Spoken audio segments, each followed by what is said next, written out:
It's time for an inside look at the most powerful motorsport on the planet. WFO Radio, NHRA Nitro. It's the most exciting sport on earth as far as I'm concerned. Take a walk through the Nitro pits as we go one-on-one with the stars of drag racing. Hey, you're with Matt Hagan. This is Ron Capps, Matt Hagan's personal friend. You're on WFO. Featuring the NHRA's Alan Reinhardt. Our events are truly an experience. They're not just a spectator event. They are an experience. So get in, sit down, and hold on with host Joe Costello as he goes WFO. Thanks, brother. Always love being on WFO, baby. Nobody brings it to you better than you, brother. Now crank it up. It's time to go WFO. Here's your host, Joe Costello. Hey, everybody. Welcome back to WFO Radio, NHRA Nitro, podcasting for 10 years. 10 years on this podcast feed. NHRA Nitro, we got winners, baby. We got Robert Height, going to talk about 49th NHRA National Event win, ties him with the Snake. Height, not very good in qualifying, jumps up their final session, then wins from the number 9 hole and the bottom half of the field. Very, very interesting. We're going to hear from Robert on this show. Also on the show, pinch hitting for Steve Torrence, who has won 5 in a row. 5, it's insane. 5 in a row. What a milestone. Just not so much a milestone as stringing together victories the way they are doing is really hard and darn near impossible. How are they doing it? Pinch hitting for Steve, Bobby Lagana. And Bobby, we're going to talk about it. We're going to get his views, his thoughts. Billy and Steve in the final round, all Capco final round. But for me, I think it's really cool that Bobby and Dom are in the final round. Brother versus brother in the final round. We didn't really make a huge deal about that because of the father and son deal, but they have been racing together for their whole lives, and now, look at this. They're running each other in the final round with the 2 Capco cars. I think it is super cool. We're also working on getting Stevie Fast Jackson, E3 Spark Plugs Pro Modified Series winner, and Ty Tharp, the Mickey Thompson Top Fuel Harley-Davidson winner, along with Alan Reinhardt, before we head over to Thunder Valley as well, Father's Day weekend. Happy Father's Day to all the dads out there, especially my own father, Papa Joe. Dad, happy Father's Day. And all you dads out there, you got to be a good dad. If you're a new dad, you got to be a good dad. It's the most important job in the world. Whatever your job is, your real job, it's less important than being a good dad to your child. And I know you know that, and that's why we have these days. And it's the future of our world. It's very important. And I know you're doing a great job, and happy Father's Day. We're all going to celebrate together out there at Bristol Dragway this weekend. We're going to have a whole lot of fun. Now, WFO Radio, NHRA Nitro, we've been going for 10 years for a reason. We've been going for 10 years because we bring you inside the sport as best as we can. We connect with a lot of drivers, and we've got some great sponsors, like Frank Hawley's Drag Racing School. Been with us for a long time, the Dragster Adventure. I encourage you as listeners, watching is great. Driving is better. Do it. Go to the Dragster Adventure at frankhawley.com. They're coming around the country. They're going to a place near you. Dragster Adventure, check it out. Rodax, coffeeandgrills.com. Marvin Rodak. Hot coffee and spice. It's not hot. It's not hot. That's a mistake by me right there. It comes to you in either ground or full bean in a bag. It might be room temperature, but it's not hot. It's your job to grind it if you get full bean or put it in your coffee maker and make it hot yourself. Just want to clarify that. Thank you very much. Go to the website, rodaxcoffeeandgrills.com. Give him a call, and you will see that they've got so many wonderful treats, really. The finer things in life, and the stuff you've been drinking is probably not that great, and this is better. So check it out. They got mugs and barbecue grills and spice rubs and all kinds of great stuff at rodaxcoffeeandgrills.com. Also, magicdryus.com. What a weekend for Magic Dry. What a weekend for Magic Dry. Tommy Thompson was there. Scott Palmer was there. I really wish they had gotten out of the first round, but Antron Brown took him down. What could you do? It was a solid run by Scott. It was a solid run. They got beat. Sometimes you get beat. But the amount of attention they got for the Evel Knievel Museum scheme and the special edition Magic Dry bags, and, Ricky House had the scheme also. It was just mega.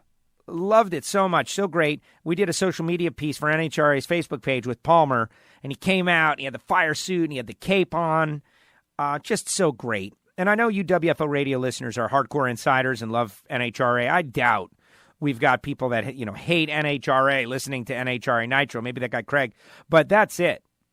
And when you see Palmer go to 11 on a promotion just because he loves it. Like, isn't that special? Isn't that cool? And I know it is.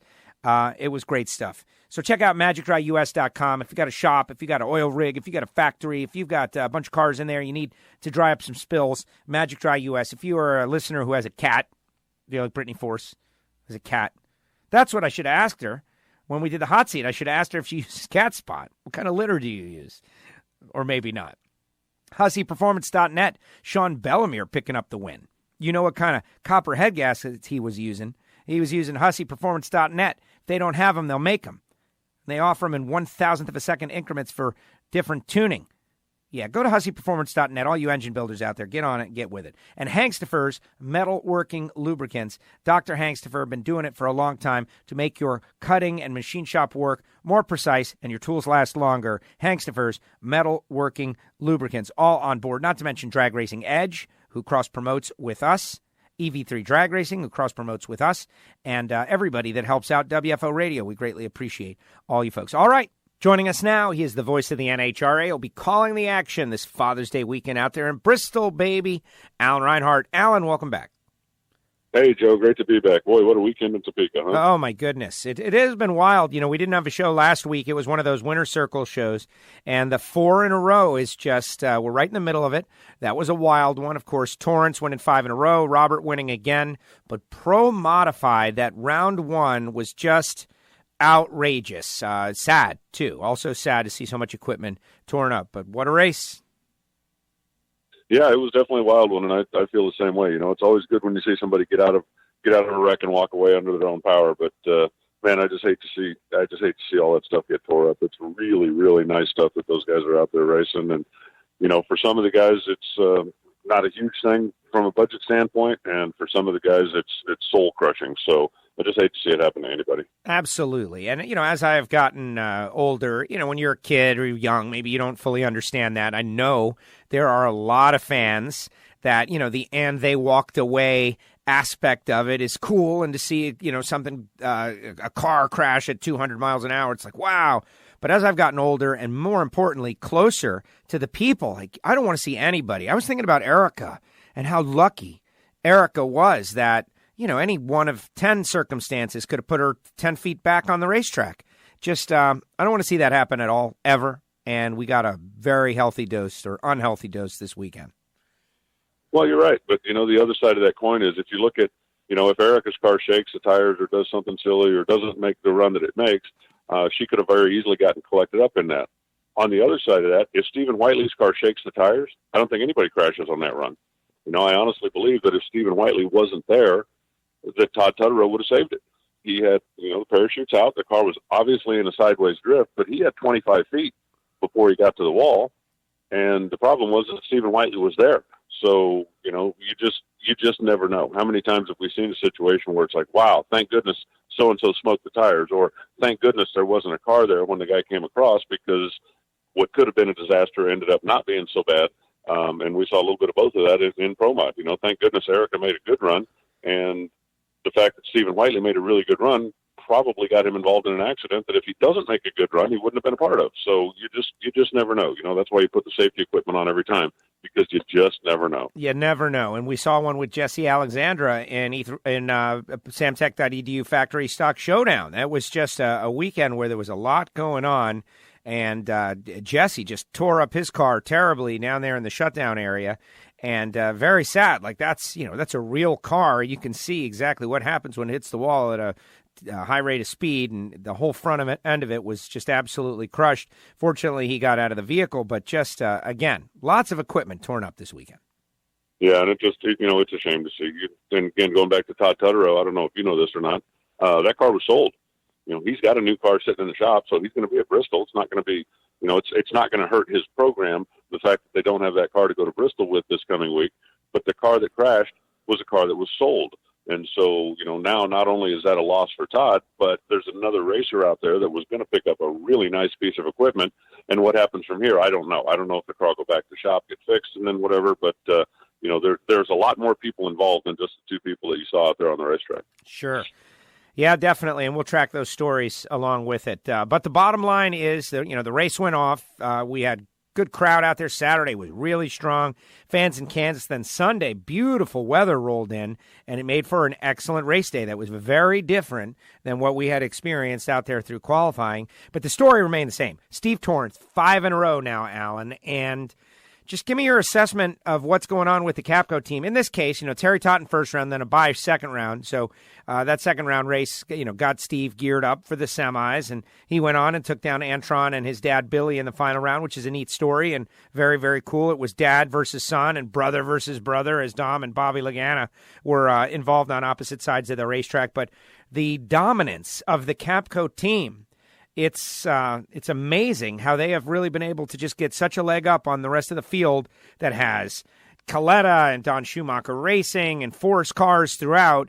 Yes, this family team from Texas is just crushing them. What's probably the most incredible thing about it is the fact that they don't make anything in their shop.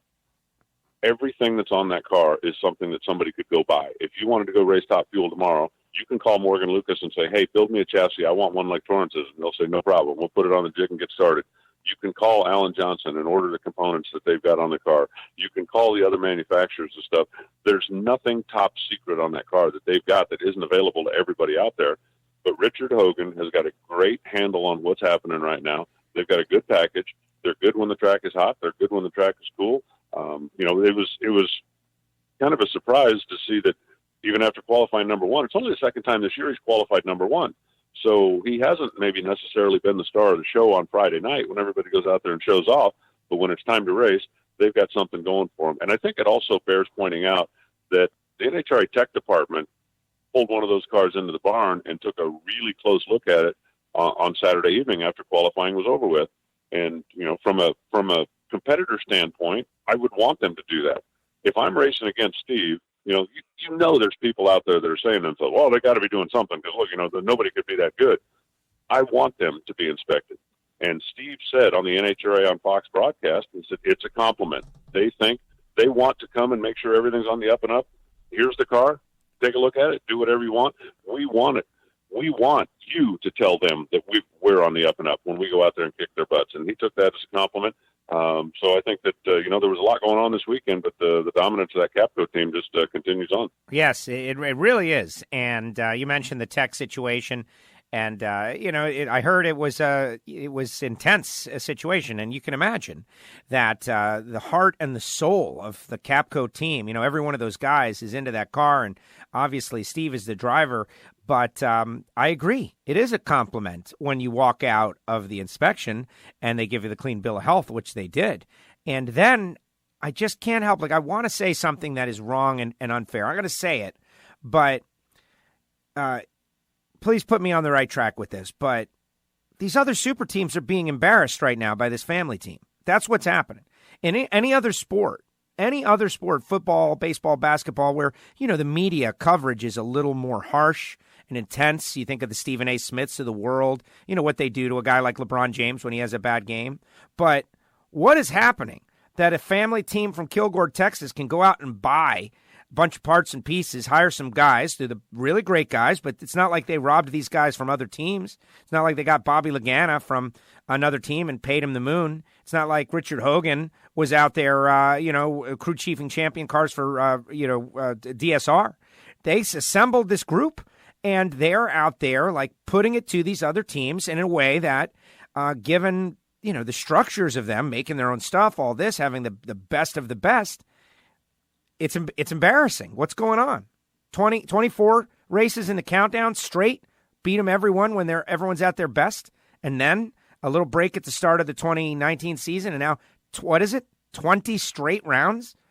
I don't know. I'm stunned by it.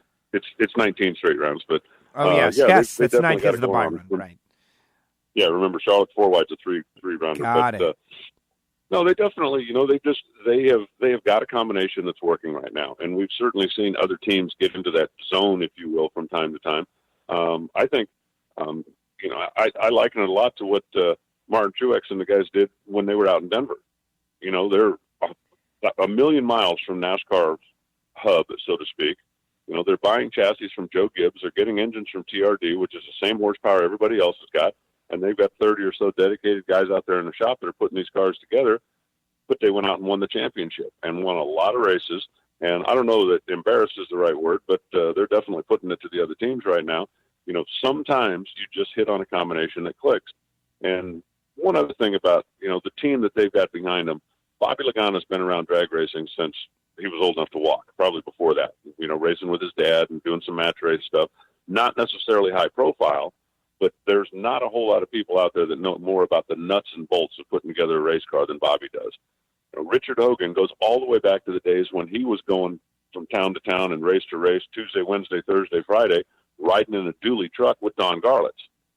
So he's a guy that has been around forever. And if you want to talk about tuning knowledge, and again, yes, he, you know, hasn't won a lot of high-profile championships, but don't forget Alan Johnson hired Richard Hogan at one point when he was running more than one car and needed an extra set of hands. So he's a guy that is very well respected, has a ton of knowledge, and right now they have got a combination that just works, and nobody else seems to have figured it out yet, at least not to the finite point that, or the fine point that they have. And I think it's great. And I really hope that it'll take other people that are looking at maybe getting involved in drag racing and going, well, you know, geez, I can't compete with the Schumachers. I can't compete with the Colettas of the world. I can't go build this massive shop and do all this manufacturing. You don't have to.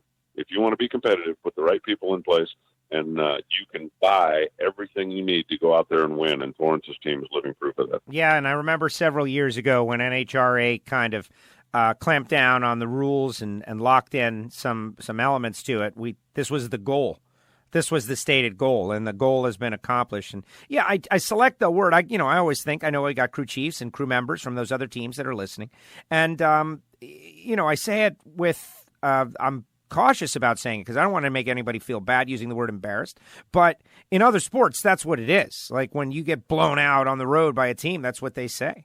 And so I know drag racing, we're a little more cordial about over the, being dominated by your competition. And we treat it like it's this situation for this moment. It could totally turn around in the next 5 races. We don't know. They could lose first round 5 times in a row in 5 races. That's how humbling the sport is. But yet and still, it's got to be treated for what it is. It's an amazing feat on behalf of Capco and on behalf of everybody else. It's amazing that no one has been able to get to him. Well, I think that you also have to take into consideration that, they're not blowing everybody out. And I agree with what you said. If you're in a stick and ball sport and my team comes into your stadium and you beat me by 7 touchdowns, that's embarrassing. If my team comes into your stadium and you beat me by a field goal, that's not embarrassing, at least not to me. To me, that's, we played a good game and you guys came out on top by a couple of points. Now, if you beat me by a field goal 6 times in a row, am I supposed to be embarrassed by that? Because that's what the Torrance team is doing right now. They don't have the field covered by a 10th and a half. They're not out there just running away from everybody and nobody can compete with them. They're out there running very well and winning the very close races. And I think it's also interesting because you always hear the rumblings anytime, team cars or especially the father and son thing. How many people were convinced going into the final round that either Steve was going to lay down for Billy because, hey, it's his dad. Steve doesn't need the points. He's locked into the chase or to the countdown. He's, so what? And how many people were convinced that Billy was going to, nope, you know what? He's going to absolutely give this to Steve because he doesn't want to be the one to break the string. He wants Steve to go on and see how many records he can set and see if he can keep the string going. So I might not be sure 100% who's going to lay down, but there's no question in my mind somebody's going in the tank. And those guys run down there 8,000ths of a second apart at the stripe. If they orchestrated that, they're the best orchestrators I've ever seen in NHRA. So the fact that, and even that race, that's a really good race that Steve came out on the right side of by a little bit. I don't think Billy's got anything to be embarrassed about. I don't think Antron has anything to be embarrassed about. They both ran a really good race and just got beat on a really good race. And I think there's a difference between that and a guy who just is out there crushing the life out of everybody. Steve's winning a lot of close races, but if you remember the first 5 races of the year, he wasn't winning those really close races. So, as you said, it can turn pretty quickly. Yeah, well, we will see. And I think Billy, he would love to go out there and end the streak on Steve. He tried in the countdown. He said as much. We got to remember. He did it. He did it in the countdown. He went after him. Yep, and Billy said as much. He said, he'd love to be the one to knock the kid down a peg, but he wants to do it on the racetrack, not, because of some side deal made or some, wink, wink, nudge, nudge back in the pits between father and son or between teammates. There you go. Funny car. Robert Hight, another victory, ties Snake 49 victories in Robert Hight's career. That is very impressive. We're going to hear from Robert on the show. Robert taking down Sean Langdon, J.R. Todd, Tommy Johnson, and Jack Beckman en route to another victory. And it has been a dominant season for Robert Hight. Funny car, very tough. Others have won, but Robert has been consistent presence throughout the season and has over a 200-point lead. Yeah, they're definitely running very well right now. And, you say the same thing about them that you say about the Capco boys. They have figured out something that the rest of the folks in the pits, including the rest of the folks in the John Force camp, just don't have a finger on yet. They didn't qualify particularly well, had a blower pulley failure on Friday night, which was when everybody was making their run for the pole. I thought it was interesting, and I didn't have time to look it up. I have to apologize for that. But I'm trying to remember the last time that the funny car final was two cars from the bottom half of the field. I mean, it wasn't 20 years ago, but that certainly doesn't happen every week, that, the top 8 cars didn't advance even to the final round. Of course, when you've got, Jack Beckman and Robert Hight, it's hard to say that there was any big upsets along the way because we both know those are championship contending teams. But still, it's an interesting day when two cars from the bottom of the field go all the way to the final round. Absolutely. And just interesting racing throughout. I've been thinking, is today the day that John Force is going to get 150? And John looked strong, but then got taken out in the semis against Jack Beckman and would have had to go through Robert nonetheless. But Force has had himself a good hot rod. Bob Tasca looked to be rebounding. Now John Schaefer over there with Eric Lane. It's interesting to see the way it's all playing out. Meanwhile, Wilkerson was good in qualifying. Second round, taken out by Beckman again. Just interesting the way the racing is very tough, and Robert is showing the way. Yeah, I think, and again, and I said this on the PA, I said it a couple of weeks ago here on the show. I think John Force cost himself, if not the race, certainly a berth in the final. In his second round matchup, he rolled the car in so deep on the starting line that he turned the top wall off. Now that's guaranteed 5 or 6 hundredths of a second on the scoreboard. He won the round. He'll go down in history as a whole shot. I think it was a 394 to a 393.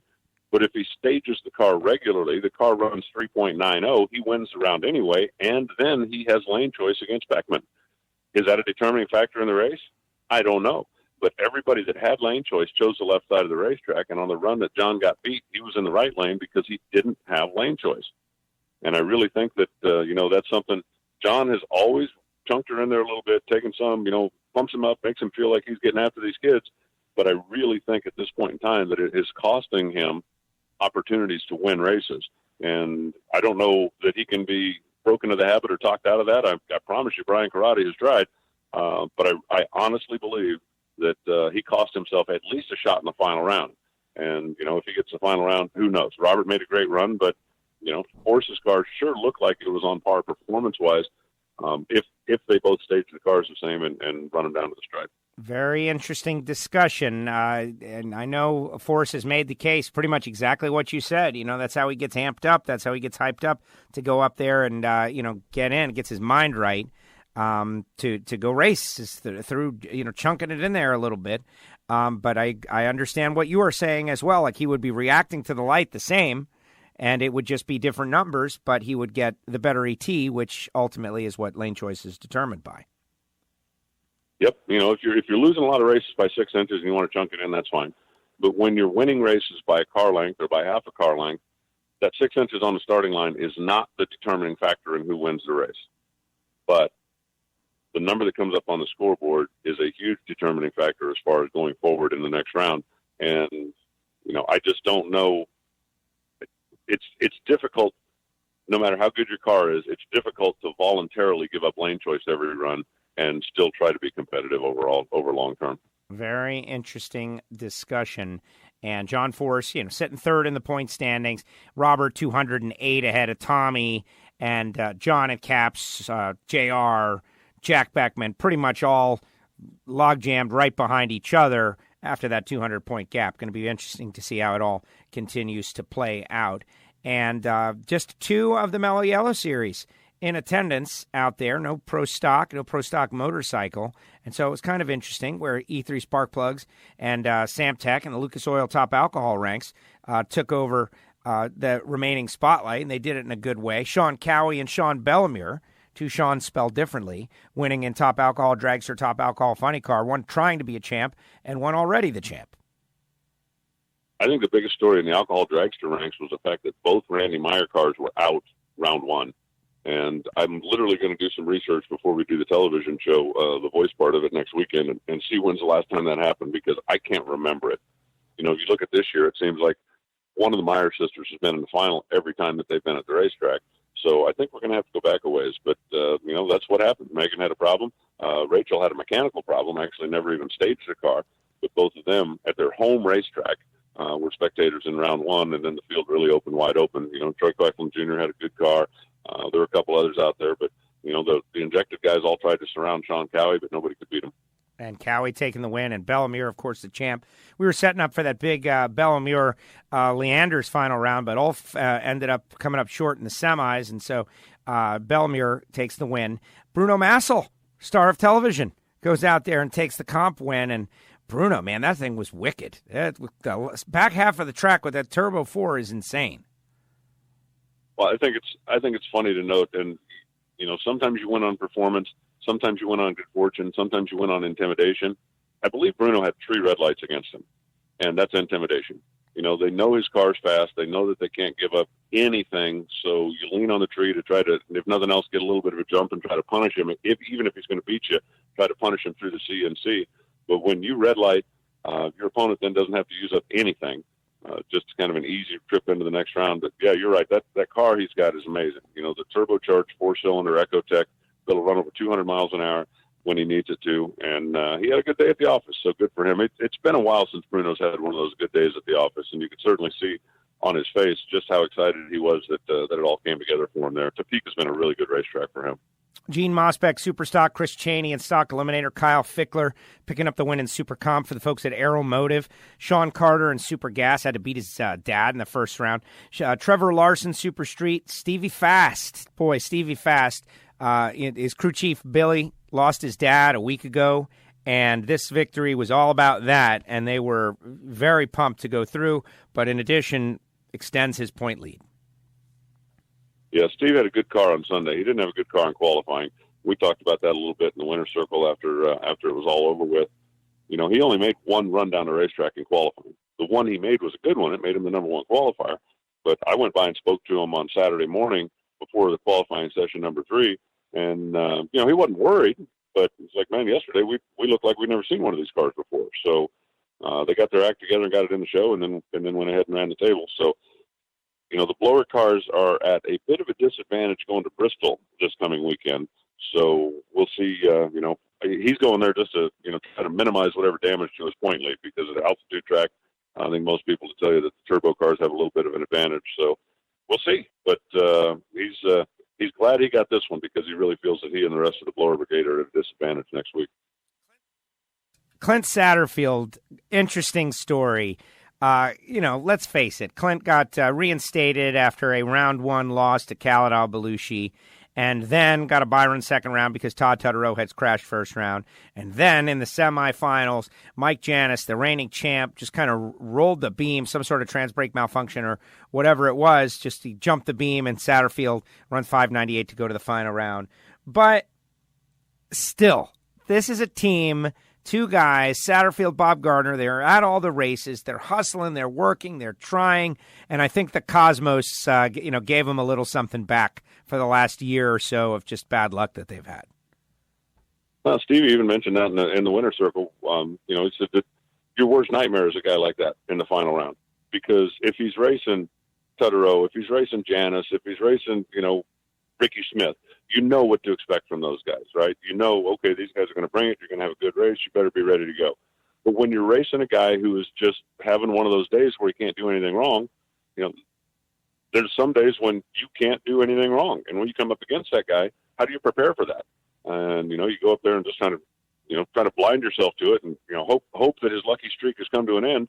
And in this particular case, it did for Steve Jackson. But, you know, Sometimes you've been there on both ends, Sometimes everything you do is wrong, or your win light keeps coming on, and the guys in the other lane are looking at you like, dude, seriously? I mean, how? And there's no explanation for it. It just happens. So good on them that they got some rounds and that they made it to the final round.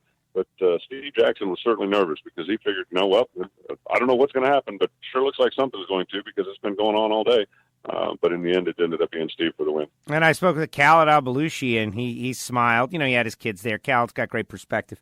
And he says, when it's your day, it's your day. And that's it. And that's an old adage in drag racing, but certainly, he didn't get the win, but they had a nice event.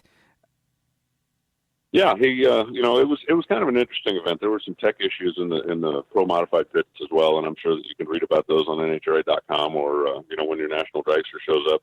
But there was some firmware issues and some runs that were thrown out, and the tech department was certainly keeping a close eye on stuff that was going on back there this weekend. And everybody expects them to. If you're spending the time and money to go out there and race, you want to know that you're on a level playing field. And my understanding with some of the issues this weekend, I never heard anybody use the word cheat.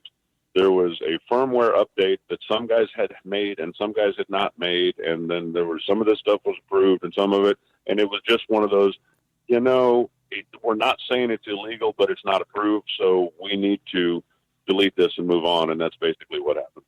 Interesting. Yeah, it's there's a lot going on out there with all these cars and tech officials trying to stay on top of all of it. It is a great challenge, and that's why we have, we have this time, and we recap the races, and others are out there writing stories, and we will stay up with it. But I would not want to be one of those tech officials either. Well, there's a lot going on out there that they're trying to stay on top of, and everybody's trying to get a competitive edge. And again, I'm not using the word cheating by any means, but everybody's trying to get a competitive edge.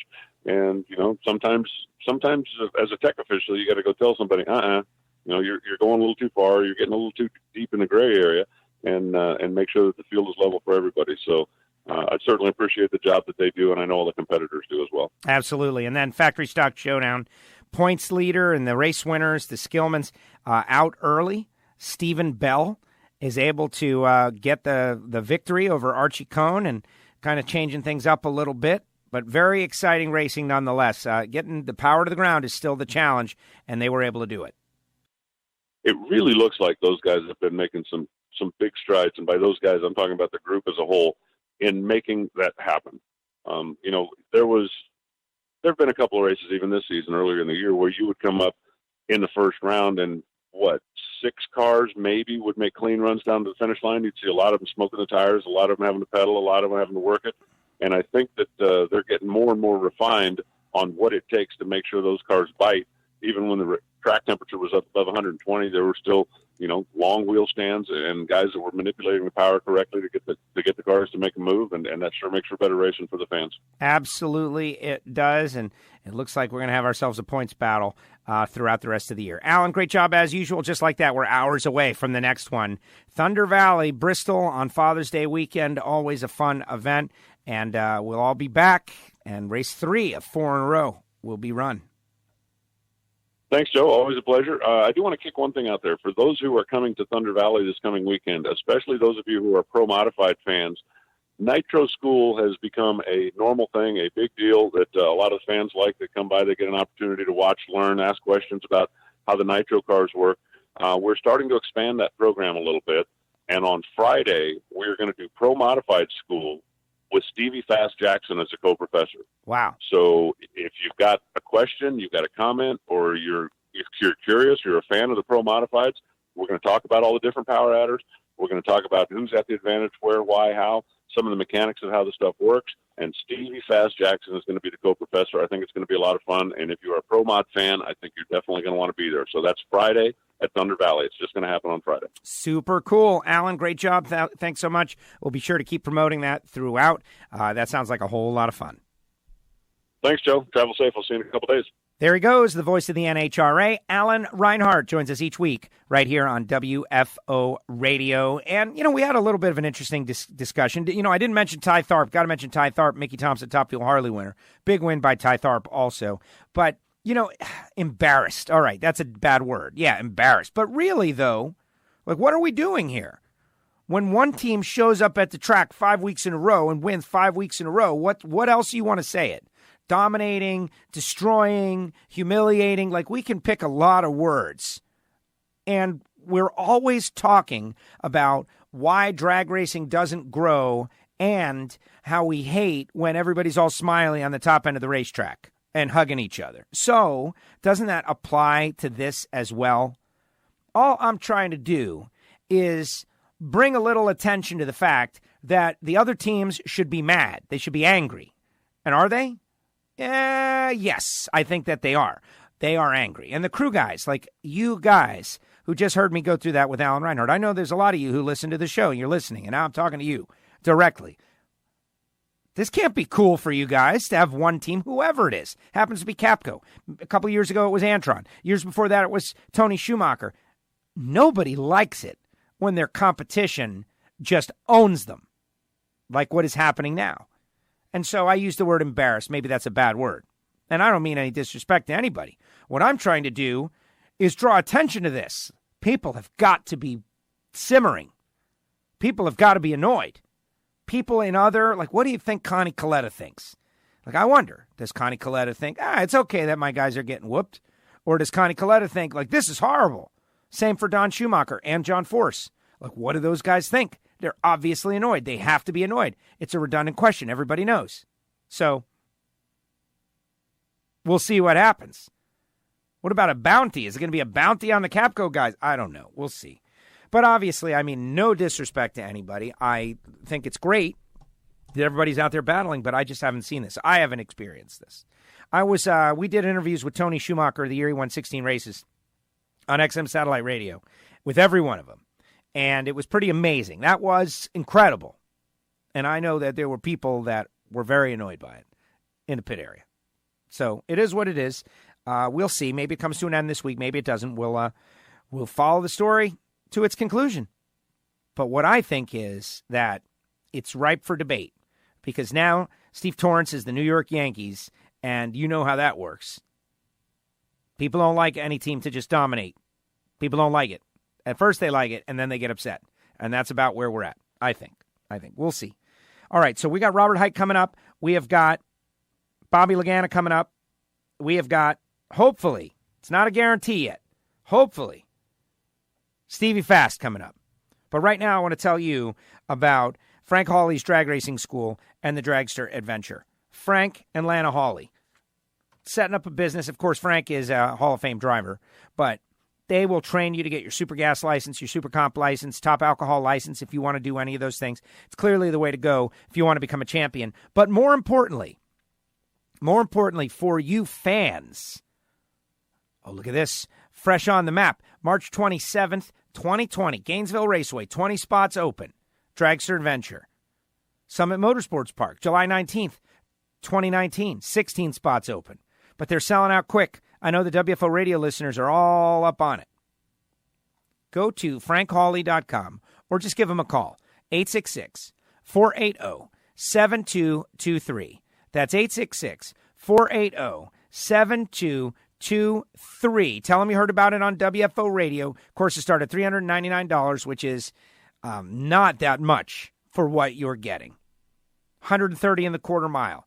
0 to 60 in 3 seconds. 3 runs down the track. Hanging out with Frank all day. Briefing and debriefing. And talking about what happened. Making burnouts with other people's stuff. You don't have to bring anything. You just show up. It's a great deal. It's a great program. It's called the Dragster Adventure, and it's available at frankhawley.com. Thanks to them for supporting WFO Radio. Very, very cool. All right, we're going to keep on going, and this week's show, we're going to try something a little bit different.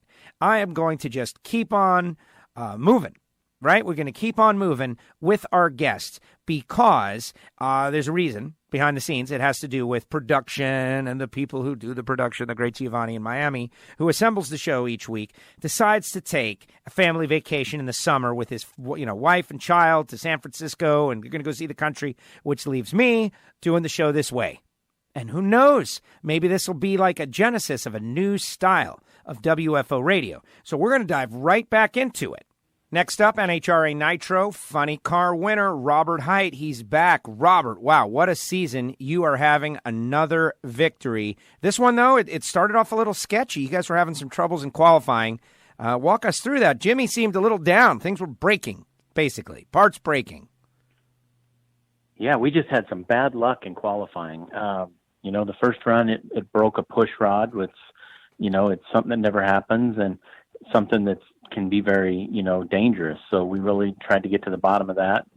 And when it did it, it put a cylinder out and I lifted, and that was early on in the run. And so then, that puts you behind, and you've got to go out there and, the night session, the best session, of qualifying, and you've kind of got to be a little bit cautious to make sure it just goes down the track. And we were doing that, and the bottom pulley bolt sheared off for the blower. So, didn't get a run there. And I think we were 13th, going into Saturday morning. And then Saturday morning, it dropped a cylinder again. And so then we fixed it and went up for Q4, which was the hottest run of the weekend. And we ran 401, which also was the quickest funny car run of the session. So I just felt, that we were where we needed to be going to race day. Our qualifying spot wasn't perfect, but, we were back in the game. Exactly. Back in the game. And so, sometimes parts break, bad luck happens, but you guys were able to keep your nose down and go out and get qualified. Ended up 9th. You had to go up against Sean Langdon. Sean, everybody knows, is very, very tough. And first round, 89.7. And there is the proc rocket that everybody knows about. Yeah, without a doubt. We definitely had different conditions on Sunday, and everybody, believes that plays right into our hand, with good conditions, that my car runs well, which is true. But, it kept getting hotter during the day, and we kept running as quick or quicker, than we did first round when it was the coolest. So I really feel, just like the 401 and Q4, I feel that we have both setups handled. I think we have a good hot weather setup, and we definitely have a good cool setup. I don't think I've ever had in a race 4 tougher competitors for the 4 rounds than I had in Topeka. This was, we even looked at the ladder and we said, man, if we win this race, we are going to earn it, because there were some heavy, heavy hitters on our side. Oh, absolutely. I was having that conversation Saturday night, just like, it's a little, I don't want to insult anybody, and I hope nobody takes it as an insult, certainly, but, the weak side of the ladder and the tough side of the ladder.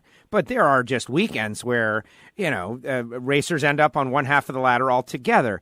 And this was one of those deals. I mentioned it to JR, who even had a bye run. If he had won first, going through the bye run, but even if his opponent was the number 16 qualifier, you get through, you got to run Sean or you, right? So you ran JR and got through him to run Tommy Johnson Jr. Like, my goodness, other side, Caps and Tommy. Just brutal side of the ladder, assuming the better car wins once you get to the second round, and that's exactly what happened. So you had to go up against Champ, and you went a 92 with an 061 reaction time, left the starting line first, and propelled on to the semis. So now you're grooving, though. Midday, it was still it got hotter, but not as hot as it had been. Pretty good conditions still. No, the track was 120 degrees. That's still a spot where, you got to be pretty careful. And I think I would be surprised if there's many cars in history that have run, in the 380s on a 120-degree racetrack. That is not an easy feat, but we know that TJ's capable of running well. We actually owed him one because he beat me in the final in Chicago. So we went up there with our A game. Yeah, and there was some weirdness out there, and I guess kind of interesting to see how it all happened. I guess TJ double-stepped and red-lighted, but you left on the first sound. Anyway, he was 102 early, you were 100 early, so really it was just 2 thou of holding back seems to have made the difference. But what was your perspective of what went down on the starting line? Because this is one of those moments, if I told you to type it out, it would be like 50 pages. Without a doubt. And it's hard to believe that all that can happen in such a short period of time. First off, it was almost the longest tree that you can have. I think .49 is the max. Okay, from when both guys are completely cleanly staged, the timer goes off, and .49 is the longest tree you can have. Well, we were .47, so that's only 200ths away. And when you're sitting there, you know, you don't want to anticipate. You can't do that because it's too random. But when you're sitting there ready to go, focusing on that tree, and .47 is a long time. I don't care what anybody says, it's a long time. And then you hear him whap the throttle, and it was just like, okay, I left, and my foot went, and I knew I went too soon. I knew it. And I drove by the tree, and his side's red, mine's green. And had mine been red, maybe if I look at all these scenarios. What if my side would have been red and I'd have just lifted? Okay. Well, we still would have won, but we wouldn't have had lane choice in the final, which was probably pretty important. Okay. So yes, there was a lot of scenarios that I look back on, and it's like, this could have gone. When you know you leave too soon, your initial reaction is to do what Tommy did and come off the throttle and go again. Okay. Because that's what a double step is. Well, I knew my foot went down too soon, but I also heard him leave. Okay. Heard his engine come up. And when I drove by the tree and my side was green and his was red, now it's like, okay, wow, how'd that happen? Now you got to drive this thing. Okay. And this thing is starting to accelerate in a hurry. It's getting out there, and I feel like I'm behind this thing. And it goes out and runs another 389, and I think the track was 102 that round. So very, very challenging run, confusing.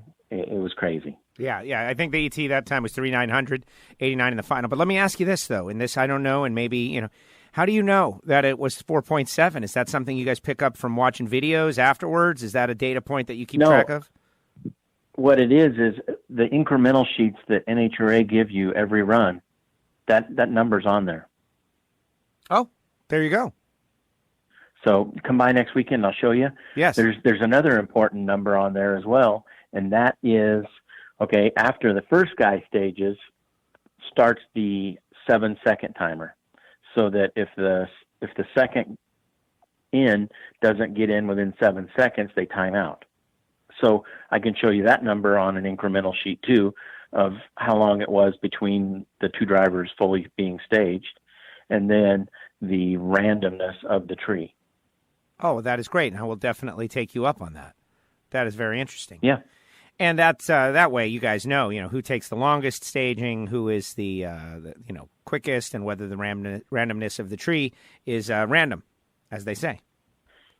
Yeah, and you know something else I don't know the answer to, and I want to learn this week after that whole round, is when you have two super comp cars, a lot of times you see double red out there, right? Well, they both one always ends up red, and the other guy is green, even though he left early because the other guy is first or worse. But yeah, sometimes they go double red, or both leave early. So it's not red, not double red on the tree. Never, no, first or worse. Okay, all right. For some reason, I thought it was double red. Well, because I knew when I drove by the tree, my side was green, his was red, and now it's like, okay, you got to drive this beast and get it to the other end. Well, exactly, and that's what's interesting. And there's that's the first or worst rule, part of the confusion of the sport. Like, even if you guys both stage and both flinch, whoever flinches first is going to get the red light. And I guess as soon as you do that, the other side comes green. And that's it. And, there's been debate in the sportsman ranks about, like, is that fair? Like, what if the other guy, especially in handicap style racing where there's a way slower car and another guy's just kind of sitting there for a while. But anyway, bottom line, in your case, you won the round, held back a little bit, and it paid off a lot to set up a matchup against Jack Beckman and John Medlin and Dean Antonelli, who I know used to work at Force, and there's a family connection with Kelly, and that's just really cool. At the same time, you got to put them down. Yeah, we want to win every race, especially when you get that far and get to the final. It had been a while since we won. Our last win was Houston, And, so yeah, you want to get out there and do the best you can. Well, I feel the left lane was probably a little easier to manage than the right lane. And, Jimmy was very, very confident in the setup, he and Chris both, and another 389 in the final. And, it was pretty impressive. And it was had we slipped up a little, Jack was right there. He rolled it in a little, but I still think he left first. I think, honestly, the lights would have been somewhere around, I had a 65, and he would have probably been 60.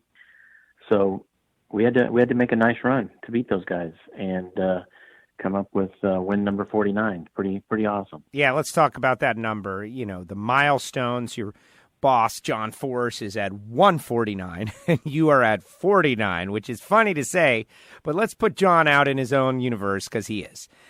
49 ties the Snakes' combined total with Top Fuel and Funny Car. I always rooted for the Snake to get that 50 number because it's just a milestone, but it's really only one more win. That having all been said, 50 wins. It's the next thing you're going to do. Spend a little time thinking about tying Don the Snake Prudhomme, one of our great personalities. He's now involved with your team. He's out there hanging out, busting chops on John and you guys, having fun. You get influence of the Snake, and now you have won the same amount of races as the Snake. It's pretty cool. I still feel how lucky I am to be in this position to even have ever said I made a run in a funny car, because that's all, I wanted to do so bad. As a kid growing up, it's like, what is this like? I want, and now to think that, I've got records that are, close to the greatest ever do this. But it's all a team effort. It seems like the driver gets all the accolades, but I can tell you right now, John Force, he every time they talk about milestones and the amount of wins and championships, there's one guy that his name gets brought up, and that's Austin Coyle. And basically for me, I've been with two crew chiefs, Jimmy Prock, Mike Neff, back to Jimmy Prock. And most of my wins, all of my both championships have been with Jimmy. And I feel, in this era, this day and age, I've got the best. I don't think it'd be tough for anybody to argue with that. Yeah, absolutely. Now, Jimmy is a really interesting character, independent of his drag racing knowledge, period. But to see him go out there and just, conquer those problems and walk us through it and be successful, and you guys go out and win on race day, that is very, very impressive. In the middle of 4 in a row, and so 2 down, 2 to go, headed to Bristol, then headed on to Norwalk. Real quick. Yes. I want to go back to Jimmy real quick. Yes. Because, I had Jimmy, from the beginning of my career, and he left and he came back, but he also brought another guy back with him, and that's Chris Cunningham. And Jimmy's a better crew chief today than he was when he was here before, because of Chris Cunningham. We still throw the long ball, but it sticks more, and we're more consistent than we used to be. So you got to give Chris a lot of credit for that as well. I'm glad you did that, because Chris is a South Florida guy, and came up with Daryl and Jerry Gwynn and those guys, and it's just that's great that you doubled back, because it is so true. And Jimmy is kind of the face of the crew chief, but they operate as co-crew chief. And it is important that we say that maybe more often. So thank you for doing that. And Chris recently lost his dad, who was, heavily involved in the sport for many, many years. I don't know that Chris wants the high profile position, though. I think he kind of likes it the way it is, where he plays the back a little bit. But yes, you guys are doing very well. So let's talk about this 208-point lead, in that it's good to have, but it's going away. I know you guys are out there trying to win races, but we're seeing a season where you and Steve are kind of, running away with the points. 208, that's a significant points lead. You've got to feel great about it, but then again, with the countdown, you have been the guy who has proven that you can finish 10th and win the championship. Yeah, exactly. We all know it's going away. Doesn't matter how big a points lead you have. After Indy, it's gone. But I still feel that, if leaving Indy, we're doing what we're doing now, we're going to be in a good spot. And, one thing about this team, they're not sitting still. They're still trying things, working new things out. trying to be more consistent, trying to get better. And that's really what we did over the winter. We didn't look at trying to go quicker and faster. We looked at being more consistent. Very good, very good. Now, there was some discussion about maybe some aerodynamic changes on the cars, spill plates or spoilers on the back. I overheard some discussions about that. It's interesting how, and I don't want you to call out any specifics that are working, because I know there are secrets, like the headers back in the day, right? That was a thing, and everybody figured it out. But the point is that you guys are always working on stuff, and we might not know what it is. Yeah, but the wings on our car aren't any different than they were last year. So, it's NHRA has have rules and a box, and we fit in that.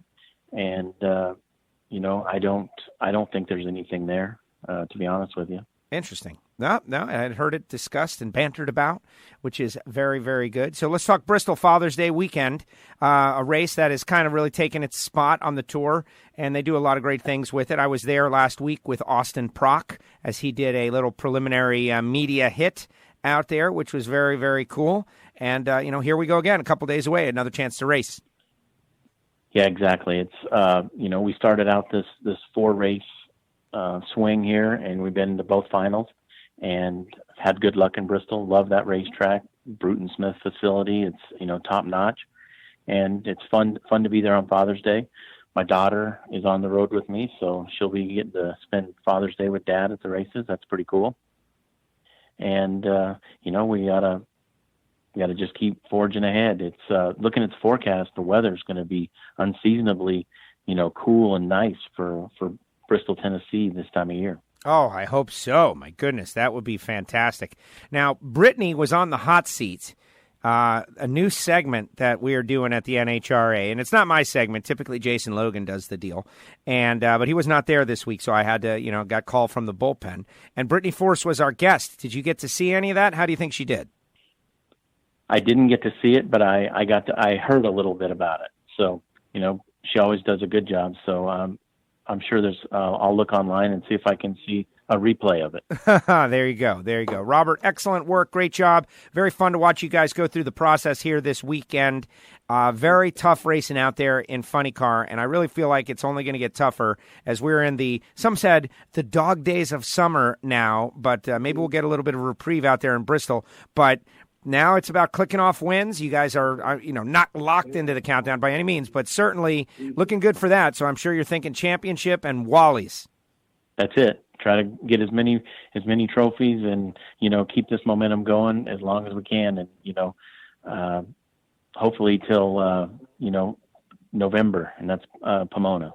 There you go. Robert, thank you so much for coming on WFO Radio. I really appreciate it. In between weeks, I know it's a struggle for everybody getting ready to head back out to Bristol, but a great race weekend, dominating victory in that you went through the toughest of competition and you brought home the trophy. Great job. Yep. All right. Well, thank you, Joe. Thank you, Robert. Robert Height with us here on WFO Radio, NHRA Nitro. Of course, we want you to download the podcast, Spotify. We're now on Spotify. You can listen on Spotify. You can listen to Factory Stock Podcast on Spotify. You can download the WFO Radio mobile application if you'd like. It is all there, the WFO app. You got to check it out. WFO, baby. WFO. And Robert was great. Robert, informed me of a couple of things. I'm going to have to go look at those sheets. The sheets I get in the announcer booth. I just follow along on my ladder and write down my own notes. But I'm going to go check out, what the racers get. I guess I should have been doing that all along. But, hey, that's what evolution is all about. And big thanks to Robert. And maybe he'll show us that stuff for a social media piece coming out of Bristol. I think we just came up with something here. There's some cross-pollination going on. All right, Bobby Lagana coming up next, but I want to tell you about Marvin Rodak and Rodak's Coffee and Grills.com. Marvin is a great friend, and I consider him a Renaissance man. He's a pilot, right? He was a pilot. He was an auto restoration guy, mechanic, and just the coffee to keep you going during the day. He realized that he could make it better, and he did. And he learned everything up and down about coffee, and now imports some of the best coffee in the world, rare coffee that you can't get anywhere. You can't get it. That's what should be the name of the coffee company, Marvin. You can't get it, RoadAxeCoffeeandGrills.com, but I can, and I'll sell it to you. And they've got all kinds of stuff, but he also does blends. Funny Car Chaos is a blend. WFO Radio is a blend. Bang the Blower is a blend. They also do spice rubs for grilling. They've got great grilling recipes, and they sell barbecue grills. If you're in Fort Worth, Texas, and you want a real grill, you need to go to Rodax. Don't mess around with the nonsense at the big box store. No way. You can like him on Facebook as well, Marvin Rodak, and he's a big supporter of racing in his area, including Funny Car Chaos, etc. Give him a call. That's the best part about it. Pick up the phone, give him a call, 817-924-6821. That's RodaxCoffeeandGrills.com. All right, keep on rolling, baby. Keep on rolling. Yeah, no brakes, NHRA Nitro. New style. It's the new style. 4 and 3 and 2 and 1. Yeah, we're going to have Bobby Lagana seconds away, but I just want to say, I did reach out to Steve. Steve is taking care of a bunch of stuff. 5 weeks in a row, we're going to have Steve Torrance on, so we decided to flip the script. Next up, NHRA Nitro. Steve Torrance has got a lot going on. Just won 5 races in a row. We've heard from him 4 shows in a row. So this week, we're going to switch it up a little bit. We're going to switch it up. Pinch hitting for Steve Torrance on this edition of WFO Radio is Bobby Lagana. Bobby, how are you? Great. 5 in a row. Awesome. How could you be bad, right? Right. Well, exactly. 5 in a row. You know, I was talking with Alan Reinhardt a little bit earlier. We were debating like other sports. And in other sports, if one team was dominating the competition the way you guys are dominating the competition, we would be making a big deal out of it. It would be a big thing, like what's going on. In drag racing, everybody's cordial, and you don't want to put pressure on the other teams because it could turn around in a second. But you're a fan of other sports. This kind of dominance, it's a rare thing. Yeah, I mean, there's so much to every single run that you make. There's so many mechanical things on the car, and there's so many people working on so many different aspects of the car, and there's so much decision making, and that ultimately the driver. So there's so much to it. It's you would never try to predict that you could have a string like this. So you're just waiting for whatever the next run is. We put it away in the back of our heads like it doesn't happen, and just take each run like it's the most important one, the next one. Amazing stuff. And coming off the perfect countdown, something that nobody thought could happen, was never discussed. I never heard anybody ever say, yeah, man, I'm going to go try to sweep the countdown. You guys did it. And then final round, Winter Nationals, a little bit of a lull. And Steve said he was not racing aggressively, and he gave us his reasoning, and it made perfect sense to me. It's just, what some might call a championship hangover. Like, wow, we got it done. But here you go again, 5 in a row, 20 straight rounds, or 19, because one was a 4-wide race. It's just something that doesn't happen very often in drag racing. Yeah, I mean, you 100% for sure will not be able to put streaks like this together if your driver is off. So, the success that we've had is, just one of the testimonies of how good of a driver that Steve is. And, I'm not exactly sure what he probably told you, but I know in my head, I've driven before, and I've, been with Steve now for 6 years, and my brother drives, and, we've helped out a lot of other teams. So you're involved with the drivers, and to drive at the level where, you're basically as close to perfect as you can be, and, and drive the car flawlessly is so difficult. It's, even though it's such a short stretch to run the car, but, the focus that you need before you get in the car so that you're in a zone where nothing will distract you, and, the confidence that you have in your car and your team, that you don't just show up at the track and decide that, oh yeah, I have the best car in the property. You have to be involved, and, and Steve talks to all the guys on the team, and he's always checking out the parts, and, and he's active in his own criticism on how he does. He watches the film right after the run. We have a little program that he fills numbers in, and, but to drive at that level like he did in the countdown and like he's doing right now, it's just so hard to sustain. And, you would never fault somebody for not being able to do that every single run. It's just, you just commend him when he is able to put the strings together, and, along with the crew and the crew chief, everybody doing that job like that. It's amazing, the success. It really is. It's amazing, the success. And I told Steve, and I'll tell you, I follow other forms of motor racing. I'm a big Formula One fan. I like everything because it's all interesting, although I am a drag racer. But you guys have got one of the most dominant teams in all of motorsports right now. Maybe Mercedes in Formula One could be considered more dominant, maybe winning as many races and doing it for a little longer, but that's a corporation, and we're talking a World Series. You guys would have to be right there with them. NASCAR, certainly IndyCar, no one is dominating the way that Capco is dominating in drag racing. Yeah, I hope, I know there's the ESPY Awards coming up at some point soon, and, I know drag racing sometimes isn't as high up on the radar as maybe some of the other forms of motorsports, but, I hope that whoever's in charge or however that works, that they're able to see that Steve's performances, last year. And, I know that they vote now for last year's performance, and maybe having this success will help, sway people's minds that, Steve is the one they need to vote for. Like I said, it's definitely, it's unbelievable. It's hard to, that old adage, you just pinch yourself because you can't believe what's going on, is kind of how we're all living right now. But we also are making so many runs because of going this many rounds. It's a lot of work to keep up with the maintenance, and everybody on the team wants to do a perfect job, and and not jeopardize any spot on the car. Everybody wants to keep doing what they're doing, so it's hard to keep up. We got such a good group, experience, and everybody in our team gets along truly like family. So I think that's also a little bit of our magic. Well, I think it is great, and I got a bunch of things I want to ask you about, but you brought up something that I don't think a lot of people consider, and it's true. It's like, you got a budget, right? And you run your budget based on the amount of runs you think you're going to make. But if you make way more runs, then everything has to move up, cycle life, everything. You got to be buying parts sooner. You got to be, front halving chassis sooner. You guys are making a lot of runs. You're making max runs at all of these events, going back to the final 6 of last year, and now these last 5. Max runs every time out. That's got to change everything in the way you order parts and just do your planned maintenance, and that's more work for the guys. I don't know that everybody thinks about that.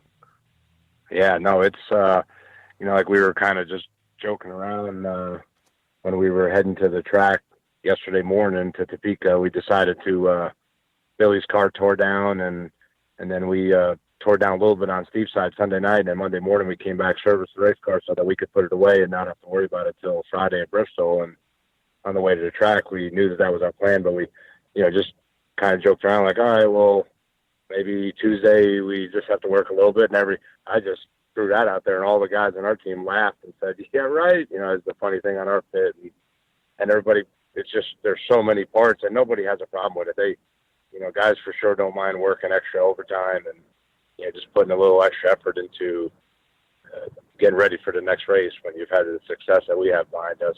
So, and we do have Billy's team. They don't have as many guys as us, and they pretty much run every other race, so they're there to help us and just make sure that there's enough hands working on stuff.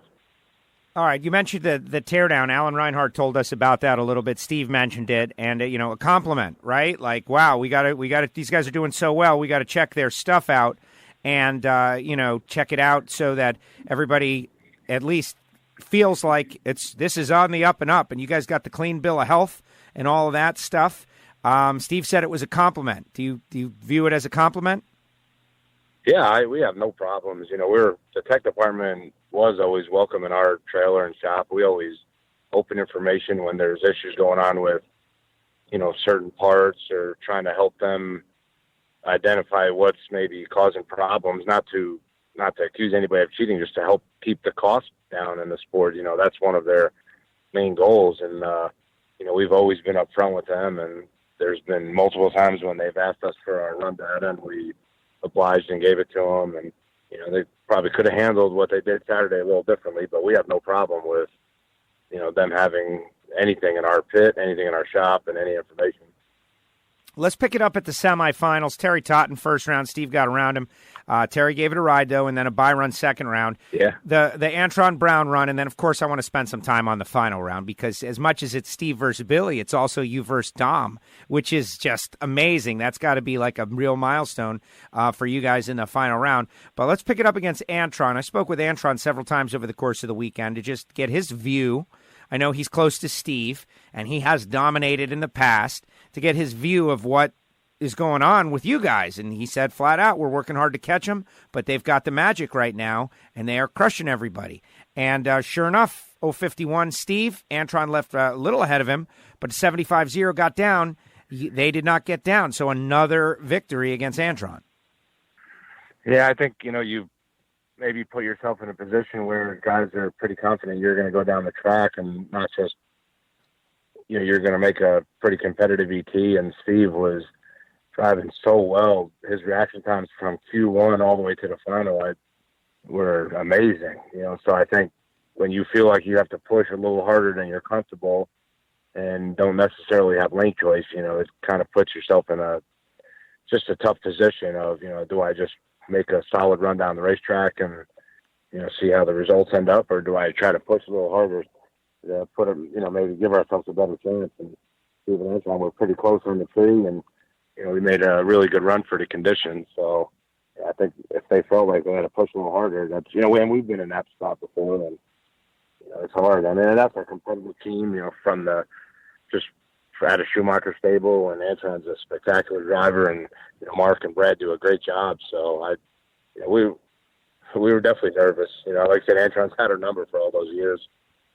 Well, exactly. It started off with Antron dominating Steve, and now Steve is kind of getting back, and just fun every time they race. It's and it's going to be fun because I think that the Matco team is, they're getting better. They're not going to roll over. Same situation, other side of the ladder. You got Austin Prock, Mike Green, Ronnie Thompson. They're getting better also. They got Don the Snake as motivation. A lot going on over there. Billy was able to take down Austin, though, setting up an all-Capco final round. This is something that I know you guys have been wanting.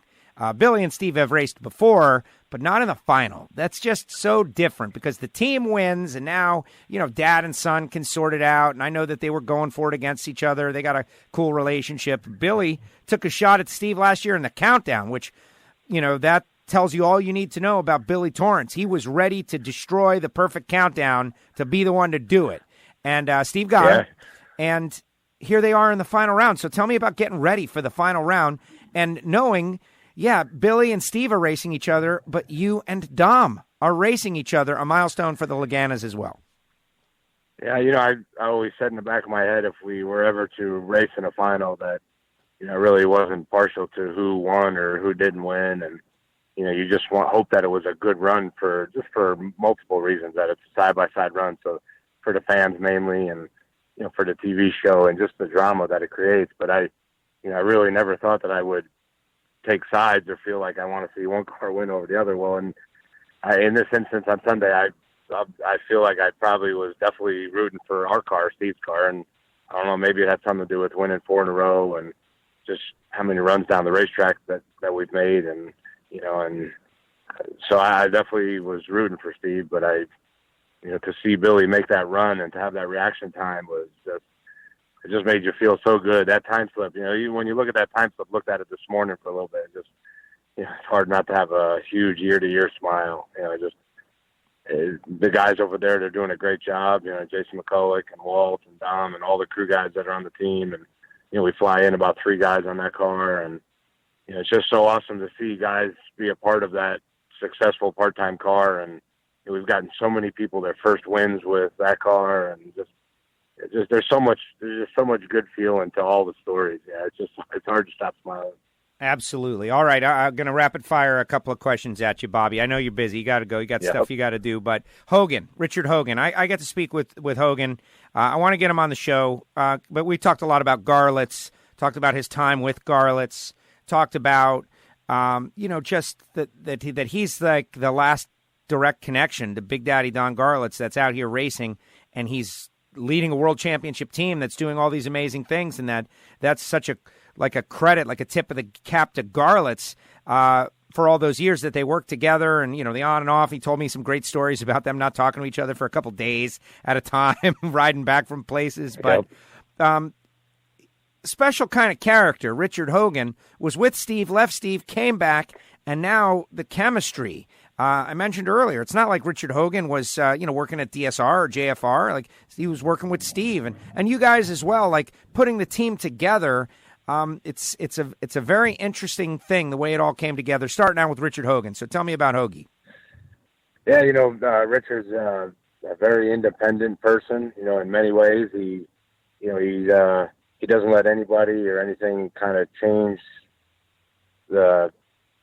what his thought was and how he wants to do things. And that's in life in general, and he's a really good guy. He cares about people, and he's an old school racer, and he's not one to try to do what maybe is right to keep a job or maybe what's right to get on a certain team. He loves to race the way he races, and he's a really good racer, very talented at kind of just making small changes and adjusting from run to run and racetrack to racetrack and not getting too ahead of yourself. I think that's probably the biggest thing for him is, he keeps himself very grounded. He doesn't let a run that goes wrong bother him for long, and really try to figure out exactly what happened when the car doesn't react the way maybe it should have, the way it was set up. And and I know now he has a really good team that he really cares for and has a lot of faith in all the guys. And when you have all those good guys under you and a lot of good parts, it allows you to kind of just be free with your thoughts and and make the right decisions from run to run. And it's been fun to watch. I get to hang out with him all the time on the weekends, and he just he's awesome. He's a 10 out of 10 in my book. It's just awesome. Well, that is great stuff. You got to try to convince him to come on WFO. Like he's telling me these great stories, and I'm like, I think so too. Like a phone call like this, he'll do. The camera stuff, maybe he's not down with. He brings he'll bring pictures, and we were fortunate enough this year to go to Gainesville early and spend a day with Big Daddy, and and obviously Richard set it up, and but to watch the mannerisms between Big and Richard that whole day was awesome for all the guys. You can just see that respect and the love for one another, how many years they spent together and the things that they've done. And, it was really, really special, cool day for all the guys on the team, because you saw Big Daddy kind of just, he looked at Hoagie and he just had that proud, that proud father look, and Big Daddy talked about Richard's dad, and Hoagie talks about his dad once in a while, all the cool things that he did, the racing, how he was influential for him. And, and that's one of the things. All the guys in the team have so much respect for their parents and families. And, everybody just had really good upbringing, and a lot of it was racing orientated, and just, there's something to be said about that, growing up as a drag racing family. So true, so true. And so then that'll bring me to my final question, which is more about you than necessarily, I know it's related to the Capco team because you would not be out there without them and the way it is all working out. But I've had a lot of people, tell me at various times that you got their stuff straightened out. Like they'd be out there trying to make their way and it's going okay, but not great. And then, late at night, the Laganas come over, spend countless hours sorting some things, and things turn out a little bit better. And the most recent edition of this story was Audrey Worm, and she ran her first run in the threes and told me the next day, she's like, listen, you got to understand that this is, Bobby Lagana came over and helped us out. And John, her dad, was really emotional about it, like so thankful and appreciative. You would never have told us. Audience, this is something I'm bringing out just because, Bobby, I know why you're doing it. It's for your love of drag racing, but you seem to have endless energy when it comes to that. And that's what I want to highlight. Yeah. It's like, when do you sleep? What do you do? Because you are, from what I understand, you got your hand on several cars, many cars. When people need help, you're there. Yeah, it's funny. We help out even overseas. The one car that we help out, she won the European Championship. She's won 4 races in a row now on the FIA circuit. And, and that's, to go back to Hoagie a little bit, like one of the things for Richard is he really cares about drag racing too, and he's really passionate about helping other teams. And he he was really adamant about making sure that we got some good parts to Audrey and her team, and he's friendly with her Audrey's dad, and and the Torrances are the same way. They really they love to help others. They love to keep the sport of drag racing alive, so to speak. We have our hands on so many different cars in so many different ways, as far as selling parts or helping out with parts, or just giving some information. And it's cool to see. It's really special to know that Steve and Mama Kay and Billy and Hogan are, that's part of who they are. Also, they want to help others. And it's just, we were raised in drag racing, and if it wasn't for all the people that helped us for all the years, we would have been out of business a long time ago.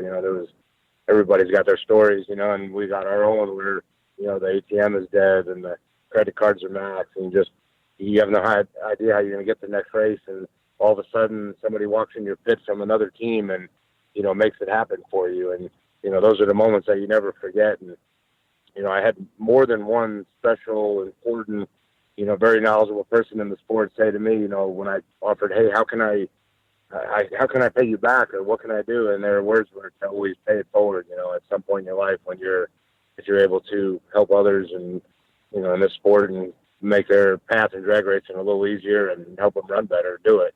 So I think that's, and our dad lived that way his whole life, even outside of drag racing. So it was just instilled in us, Now it makes sense, and it's great to hear, and you're paying it forward, and that is great because you're helping the sport. Audrey, look at what's happening with Audrey now. As a team owner and trying to get out there and keep going. It's just so hard to keep going, and you guys are doing a lot. Bobby, thank you so much for filling in for Steve. All right, what about the Yanks? You got to be like, all right, we lost a couple games, but what do you think? Yeah, I mean, my biggest disappointment was when they didn't get the Cutchell. I think they could have made a bigger push, but maybe he didn't want to shave his beard, so I don't know. But that's it. I think they'll be. I think, me personally, I think they're going to be competitive the whole rest of the year. They might not dominate like they have in the last couple of months. I think they need to be healthy at the end of the year when it's time to really put a run together. So if it means resting certain guys, and like Jermaine, I think he's probably been hurt, right? He just didn't really want to say anything, and he was pulling the team. So I think those guys got to realize that they got to make sure they're in the right mind frame and healthy for the end of the year. I think we could make a run at it. I really think so. I agree. No, I feel pretty good. I'm a little concerned about our pitching. I definitely agree. It would have been nice to make that pickup. Also, a little breaking news for Lewis Bloom. The Yankees won the first half of the doubleheader 12-5. Okay. It's going to be old news by the time everybody hears that. But isn't that nice? Beating the Mets, that's always a good thing. That's nice. Yeah. That puts a smile on my face. There you go. Hey, Bobby, thank you so much. Yeah. Headed to Thunder Valley, Bristol, and then on to Norwalk, so it doesn't stop. You guys have got a thing going on here, and it's very special, and it's fun to watch, and so thanks for the entertainment. Yep. Thank you, Joe, for all you do. Appreciate it. Thank you, Bobby. Bobby Lagana with us here on WFO Radio, and it's no secret I'm a big fan of Dom and Bobby because they're New York Yankee fans, but also because their passion for drag racing totally exceeds normal levels. Like, everybody that's out there has to be passionate about it. There's nobody that is out there at the NHRA national event level that's just like, meh, it's okay, this drag racing stuff. No, everybody is eaten up by it totally, and they are right near the top. And, the Audrey Worm story, Audrey and John Worm, when they ran in the threes for the very first time, and that was out there in Richmond, and we had a great conversation. And I want you folks to know these stories. And sometimes I bring something onto the air that maybe it was just intended for me, but I do it for the right purpose. And when you think about Audrey Worm, and there's a great story on competitionplus.com, Worm becomes first female Top Fuel owner since trailblazer Shirley Muldowney. How about that? With a financial boost from strutmasters.com boss Chip Lofton, Audrey Worm will pull into Bristol Dragway as the owner of her own dragster team. And watching Audrey and her dad, grind it out. It was last year or 2 years ago. They bought a brand new supercharger, and they were super proud of it. We've got a brand new supercharger. It's going to be great. And somebody stole it. That would have been the end of me right there. I would have been so angry, broke into their trailer, stole their stuff. What did they do? They just fought. They fought and clawed and came out there. They got a volunteer crew. They're working outside, sun beating down on them, no awning above them, and they are just grinding it out. And on that run that they went in the threes, they told me that the night before was Bobby Lagana showed up. And he had, some discs and some floaters and some things. And was just like, hey, let's try to do this. And they did it, and they had their first ever run in the threes, and it was a big, big moment. And so, yeah, we could leave that moment private, or we could tell people. And I know that there's a lot of people that are like cynics and cynical, negative. And this is a positive story, and we fight. We fight against the cynicism with positive stories. And I think that is great. And thanks to Bobby Lagana for coming on the show. I really appreciate it. I want to tell you about MagicDryUS.com. Magic Dry doing a great job with Scott Palmer and Tommy Thompson and the team. And I love what they're doing. They're fighting in the points. Now, if you got a factory, you got to get Cat Spot. Excuse me. Did I say that wrong? I totally muffed it. No big deal. Keep going. If you've got a shop, if you've got a factory, if you've got an oil rig, if you have got a large industrial-sized spill, MagicDryUS.com is for you. You can give them a call, 833-221-2257. They have spill kits that, 5-gallon, 10-gallon, 20-gallon, 50-gallon. They have kits for a spill that you might realize might happen around your workplace. But you also might be a regular listener who just has a cat, and that's where Cat Spot comes in. And I always promote them both because Scott Palmer has decided to support WFO Radio with the Magic Dry and Cat Spot brand because he's a cool guy, and we love it and appreciate it. So thanks to Scott. So if you're a WFO Radio listener and you've got a cat, get Cat Spot. If you have a factory or, a massive oil rig and you have these large spills on a regular basis, you got to clean up. You got to be organic and clean about it. MagicDryUS.com. And I can't say enough about the Evel Knievel Museum machine. I think it was great. And I don't know. Can we extend that to the next? I certainly hope so. Certainly hope so. Well, very good. Very good. Now, let's keep on going.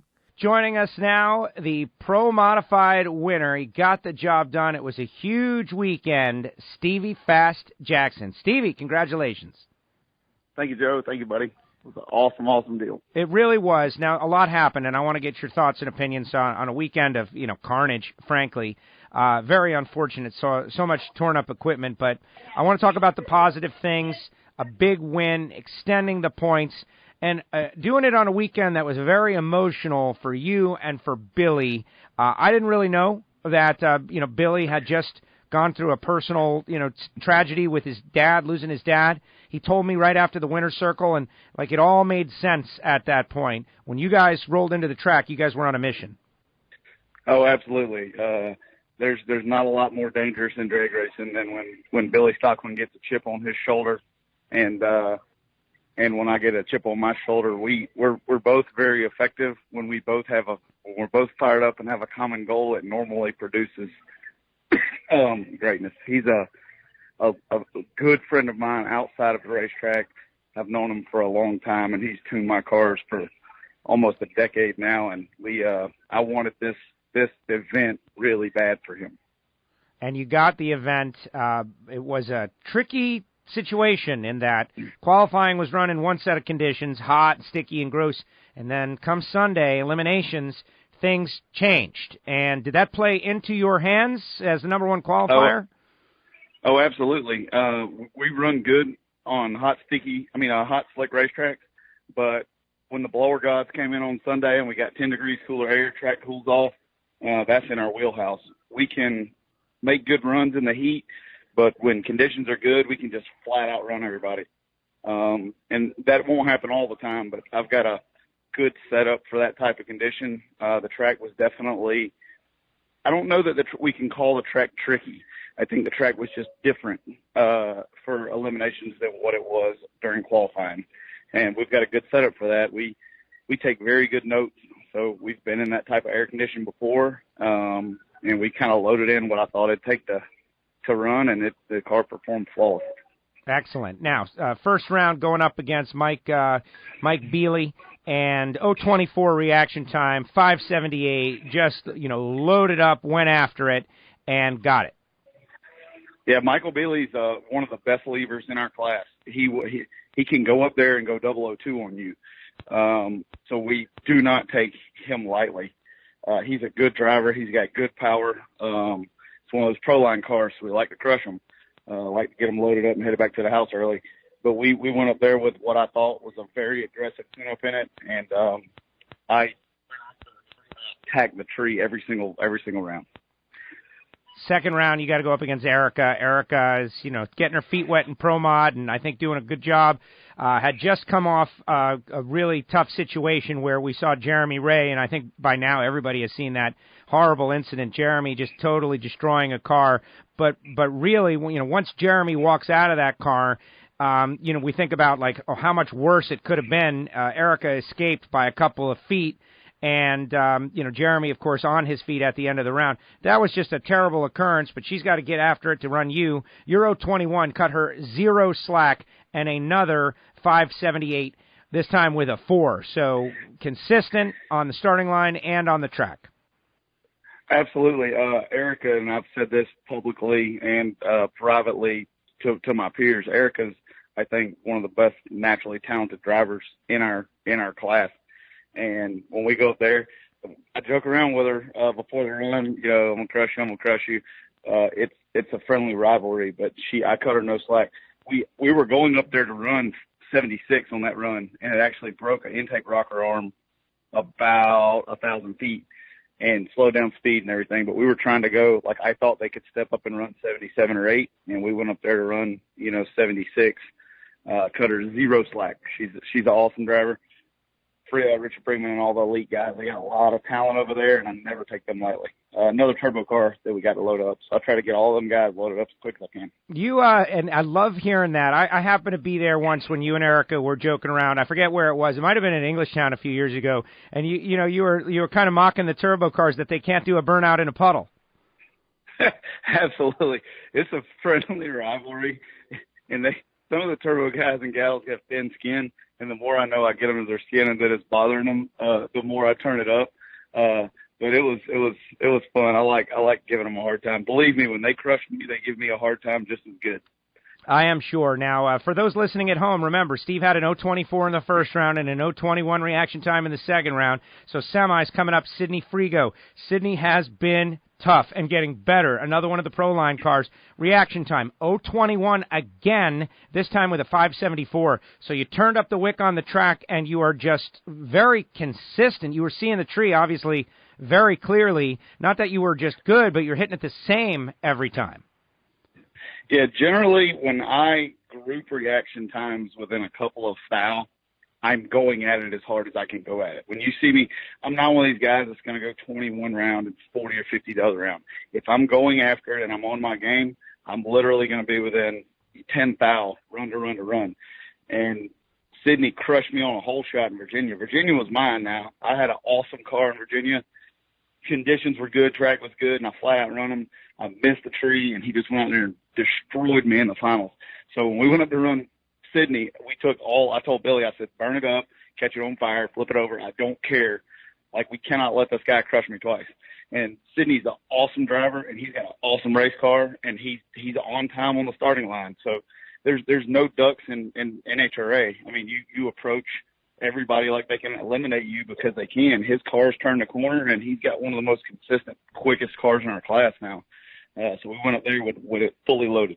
And the 74 low ET of the meet certainly loaded up, and you loaded up Sydney, who was on the plane with me on the way home back to Miami. Very nice guy, by the way. Just unbelievably nice guy. And then the final round, Steve. This was a little weird now. I want to know how you prepare for this when you know that the cosmic forces might be on the side of your opponent, because Satterfield lost first round, got reinstated. Second round, got a bye run. Semis, the champ, Mike Janis, jumps across the starting line with some sort of malfunction. So it's one of those, and we all know it, when it's your day kind of races. There's Satterfield across the starting line from you in the final. How did you prep for that? I absolutely would not have been surprised if he won that race. We had a sizable performance advantage over Clint going up there. me and Billy talked about it, whether we needed to back that thing off and be safe. And Billy looked straight at me, and he said, we're not backing anything off. He said, I told you when we got to Gainesville we were attacking. Doesn't matter who's over there, we're going to attack. So we left it wicked up. I knew he was going to do some wily sort of staging deal, and we talked about it. I was ready for anything. I'm a grudge racer by trade, and I knew he was either going to hang me out or double bolt me or something. So I was ready for it. When he went and did it, I wasn't the least bit surprised, and gave him a little bit of time to think about it, and went in there and did work. And when you get to a final round, it's the easiest thing to do is to just mail it in. Like when I raced Sydney in Richmond, you think you're going up there, but you're done. The pressure of not having to make another run affects race car drivers. It affects me. So you can go up there and mail it in. I didn't mail it in against Clint. I went up there to win that race. That is a fact. 574.7, 030 reaction time. You take the win and then are able to, deliver for Billy, for Billy's dad, for the team. That last race that Sydney got you, all of those things just kind of washed away. And a huge victory. And I could see you guys were wearing it a little bit. You guys looked like you had left it all on the track. Absolutely. I was completely physically and emotionally wiped out after that round. I'm normally very flamboyant, and I'm normally very excited when we win, and I literally just wanted to sit in a dark room for a day. Like not just me and Billy, but all our guys, Robert, Robbie, Jack Barbie, like everybody was all the chips on the table this weekend. And we're sitting there packing up, and Jack looks over, he said, we're going to put all the chips on the table next weekend. He's like, let's go ahead and qualify number one at Bristol and win that deal too. And I said, okay, sounds good. So I just want to make it pointed out. All right. No, that's good. I eliminated 4 turbo cars in Topeka. So when I started talking trash, I have at least 3 days till we get to Bristol, and they start crushing me on that mountain. That we crushed 4 out of 4 turbo cars in Topeka. There you go. I like that. That's got to be called something, like the turbo sweep or something, whatever it is. 4 turbo cars. But yes, what about the mountain? A lot of people, Reinhardt and I were just talking about it, that the turbo cars advantage. They can do things that you cannot do up on the mountain. So what's the plan? Like mitigate the damage? Can you go win? Like what's possible? You're not going to outrun the turbo and the nitrous cars on the mountain. They have the exact same power that they have at sea level. We're down 500-600.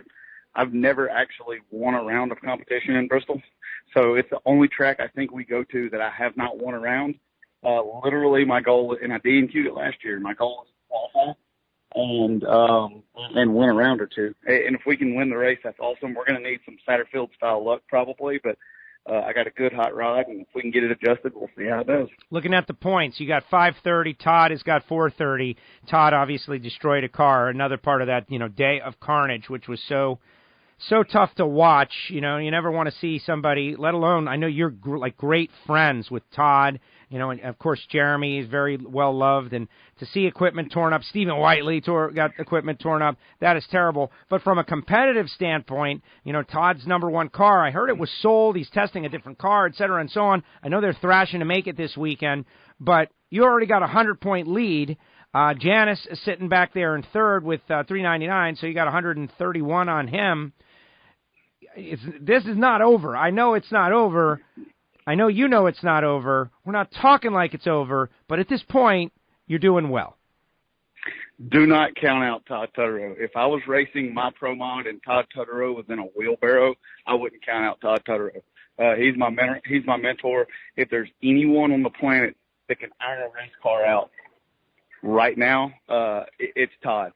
Janice also, he's had 2 bad luck races, but he's running good. He's running extremely well. I'm not thinking about it. Don't want to talk about points. I'm just going to go up there, have fun, stage the car, and keep loading people up, and then there'll be nothing to talk about come Vegas. There you go. Steve, thank you so much. I appreciate you coming on the show. I understand you tested after the win, and so no rest for the weary, right? You guys are still going after it. Absolutely. I'm in the airport in Tulsa right now. We left Topeka, drove down to Tulsa, spent a day making some laps, trying some stuff. I want to make sure when we unload in Bristol, we got a hot rod. There you go. Steve, good luck, safe travels. I'll see you in a couple days. Thanks for coming on WFO Radio Podcast. Thank you, Joe. Appreciate it. Stevie Fast Jackson with us here on WFO Radio. What a weekend in Pro Mod. Just so much torn up equipment. I feel terrible about it, but why should I even say that? Because it's not my equipment. I just feel terrible about it. But think of how terrible the people who went through it feel. That's what I'm trying to get at. It's like I'm an ancillary figure in all of this. The families had to watch their beloved loved ones go through that. I was very concerned about Erica Enders, honestly. Erica, so close. And Alan Reinhart had a good attitude about it. It's somewhere in the cosmos, the matrix, right? The math that makes everything happen. You just never know.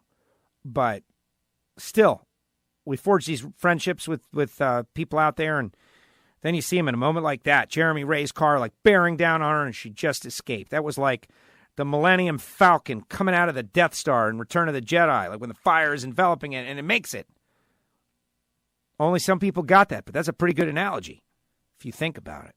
Really good stuff, really good stuff. Hey, I want to tell you about HusseyPerformance.net. Congratulations to Sean Bellemure for getting the job done out there as champ. And as you know, they are going to be very, very tough for the World Championship in 2019 as well. But Bellemure getting the job done with the driving as well. They uncorked some big runs, some big passes. If anyone is going to unseat them, it's going to be hard. And they will have accomplished something. The battle in Top Alcohol Funny Car is incredible. But that car goes out there and wins these races and won this championship with Hussey Performance gaskets. And you can call David Allen at 724-318-8292 and get some World Championship caliber Copperhead gaskets on your machine as well. 724-318-8292. They can make custom gaskets as well, and it doesn't take a long time, typically less than a week.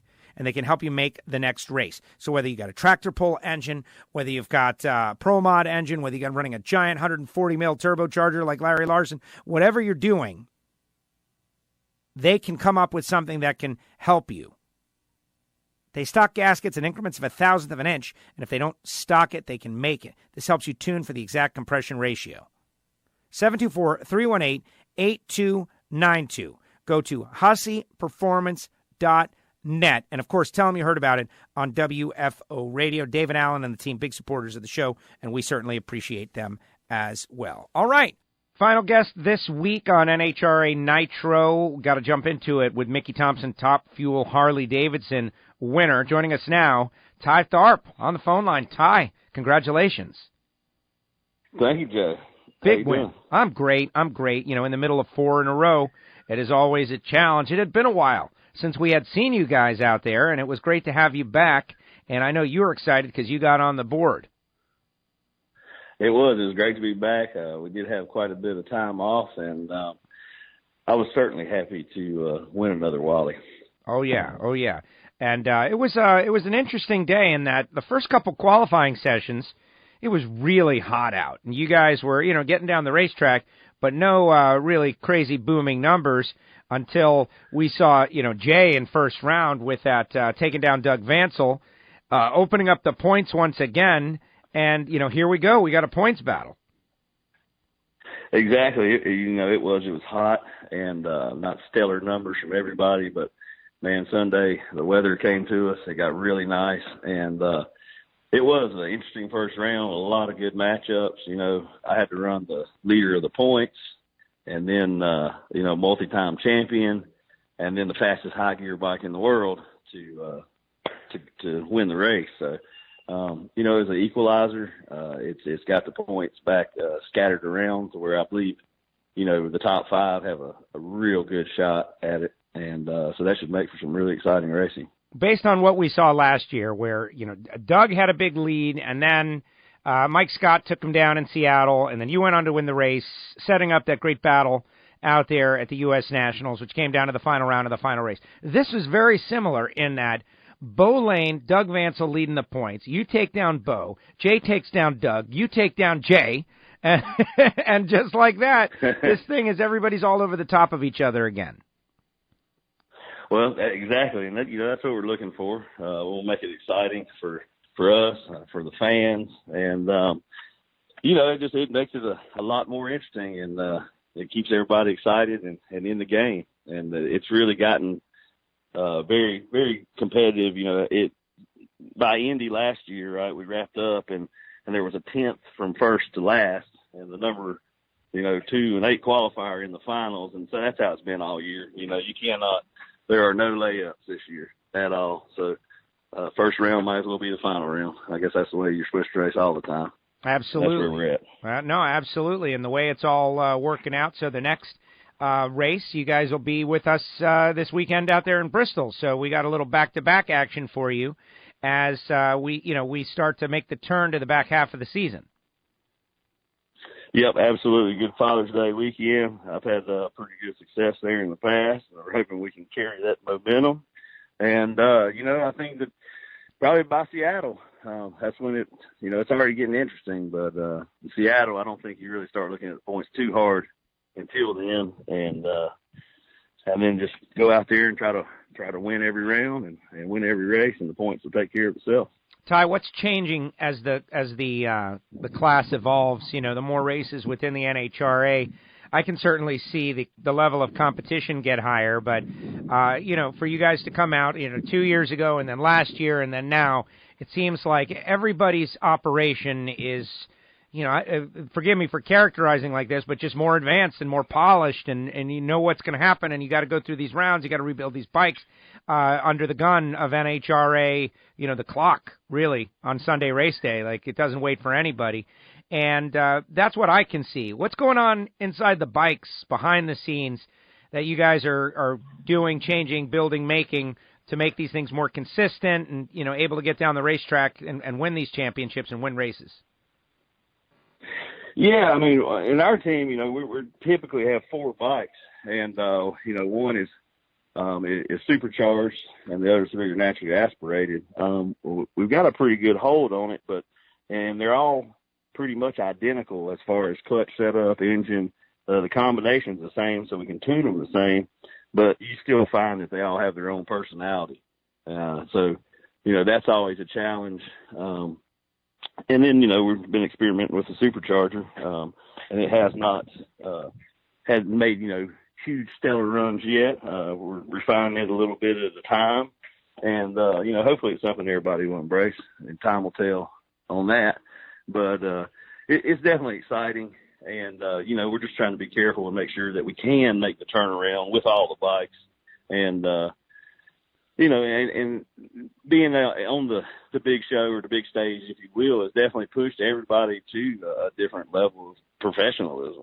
And, so I think it's a good thing. And as long as we keep the balance between having fun and professionalism in check, then, that sounds like success. I agree. I want to have fun and put on a good show. I agree. Ricky House out there wearing his Evel Knievel gear like Scott Palmer was. And there's a great vibe out there in the Top Fuel Harley-Davidson pit. Are the fans still, super stoked? There's nothing like the brand new sensation of like, wow, who are these guys? What are they doing? What's the story? That having been said, it seems like the class has got some staying power. And are you starting to see some of the same people coming through the pits and building a fan base? Yeah, we definitely are. I see them at the track and definitely in social media. It's great. I might be a little biased because you don't typically have people coming to your pits telling you how crappy you are, even though those people do exist. But no, we've been very well received. We hear tons of positive things. They blow our heads up sometimes and tell us that it made the whole weekend for them. And so, that's definitely what we want to do. It makes you feel good and makes everybody happy. That's definitely a win-win-win. Yeah, absolutely. And you know what? Those fans do exist, but, whatever. If they come by to tell you guys are not doing great, so be it. It takes all kinds to make the world go round. It is so true. So Bo still leads the points, 322, Doug Vansel, 275, and then you're right there with 267. Bo is having a dream season still. This is his first, I think, round one loss, and he is still out there, and I know he's going to be tough because he is really chasing a huge opportunity to win a championship. Oh, absolutely. And, when you get that kind of momentum, it's hard to break that cycle. That's kind of what I did last year. And so, Bo's going to be tough. And, so is Doug and the rest of the top 5 or 6 there. So, I think it's really, we'll start to see in the next two races kind of how it'll go. And then by Seattle, we'll see what it looks like. But hopefully it'll be a lot like last year, no matter who it is. It's just a better story and a better program when it comes down to the very end. Absolutely.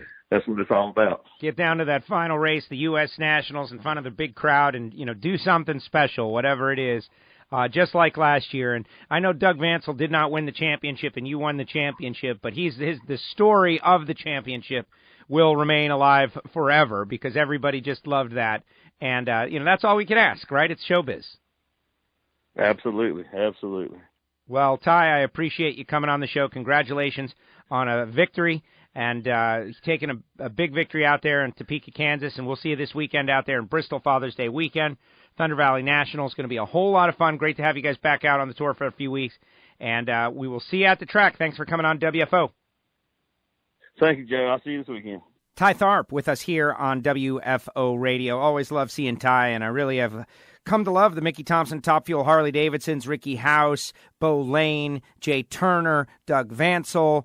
These guys are all great guys, man. They're all great guys, and others. Great guys, and great to see them out there. They'll be out there in Bristol. This has been a different kind of WFO Radio NHRA Nitro. Hopefully you have liked it and enjoyed it. I certainly have, but time for my time, baby. My time. Tail end of the show, where I get to delve into several points that I want to make.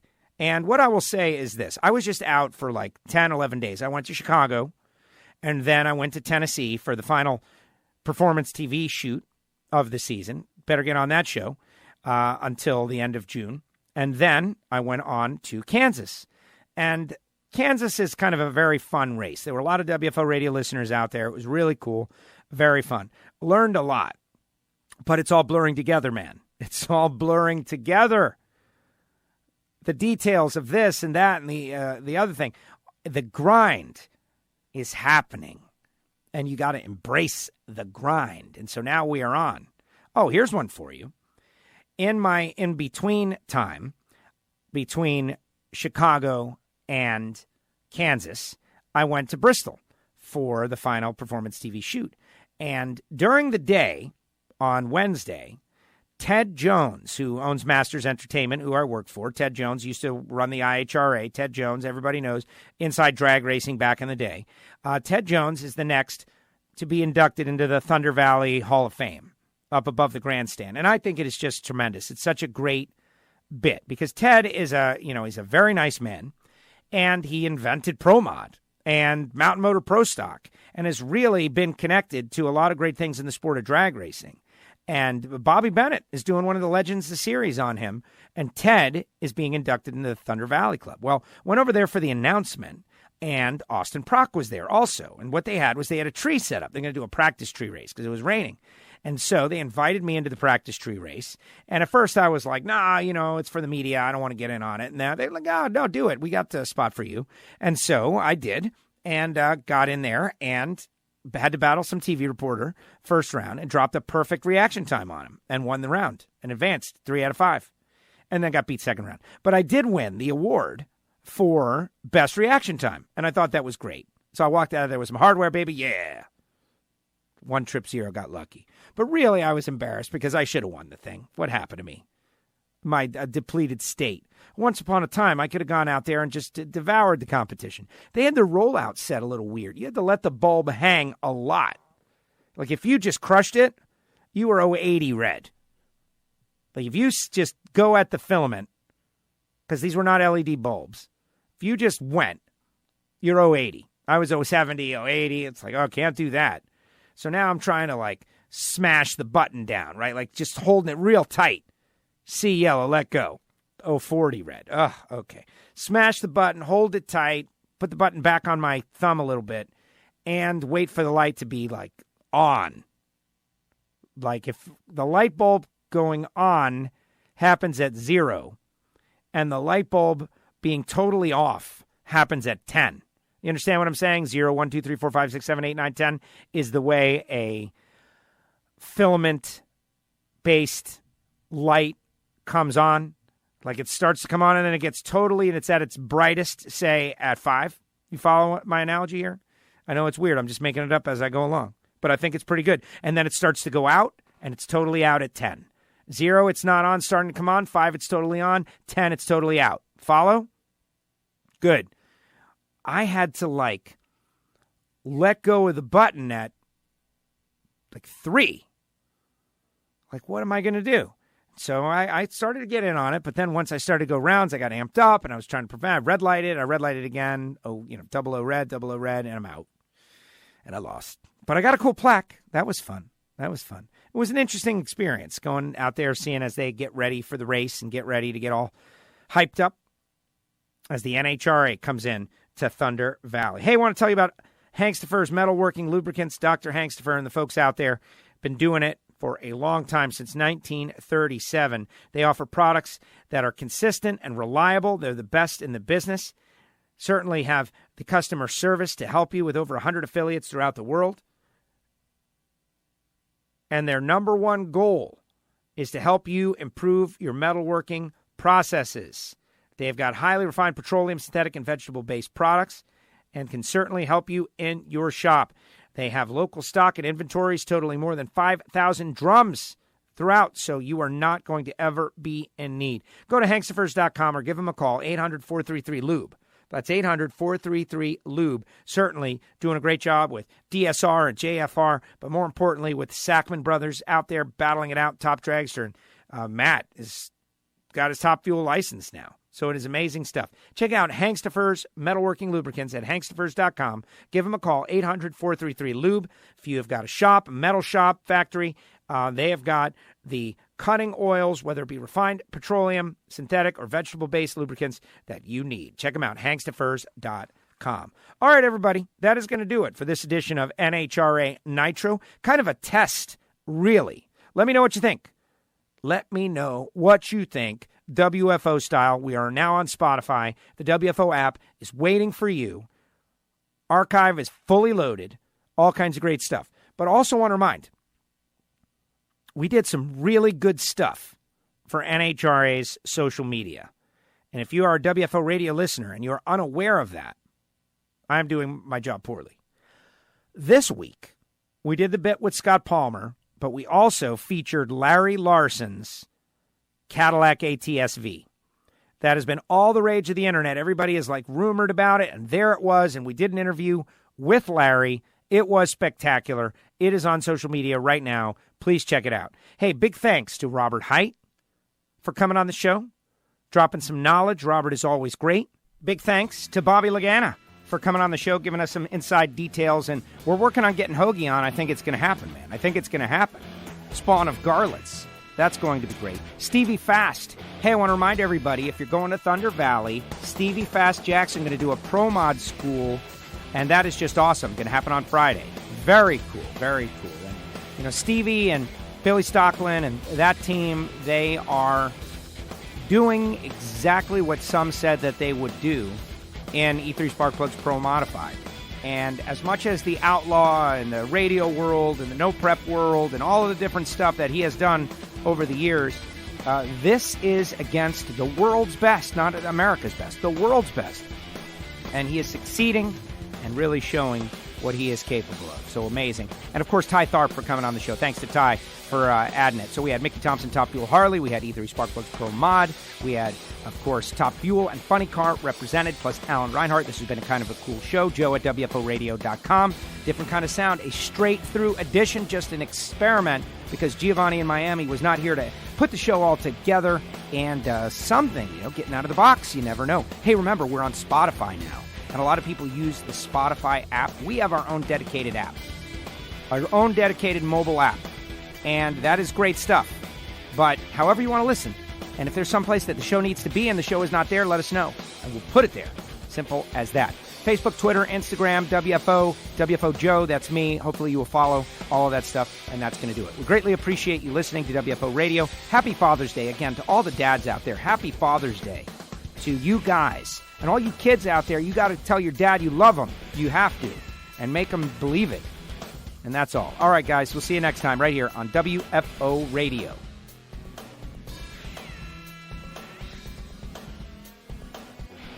The views and opinions of the hosts, guests, or callers do not necessarily reflect that of the station ownership, advertisers, or agencies.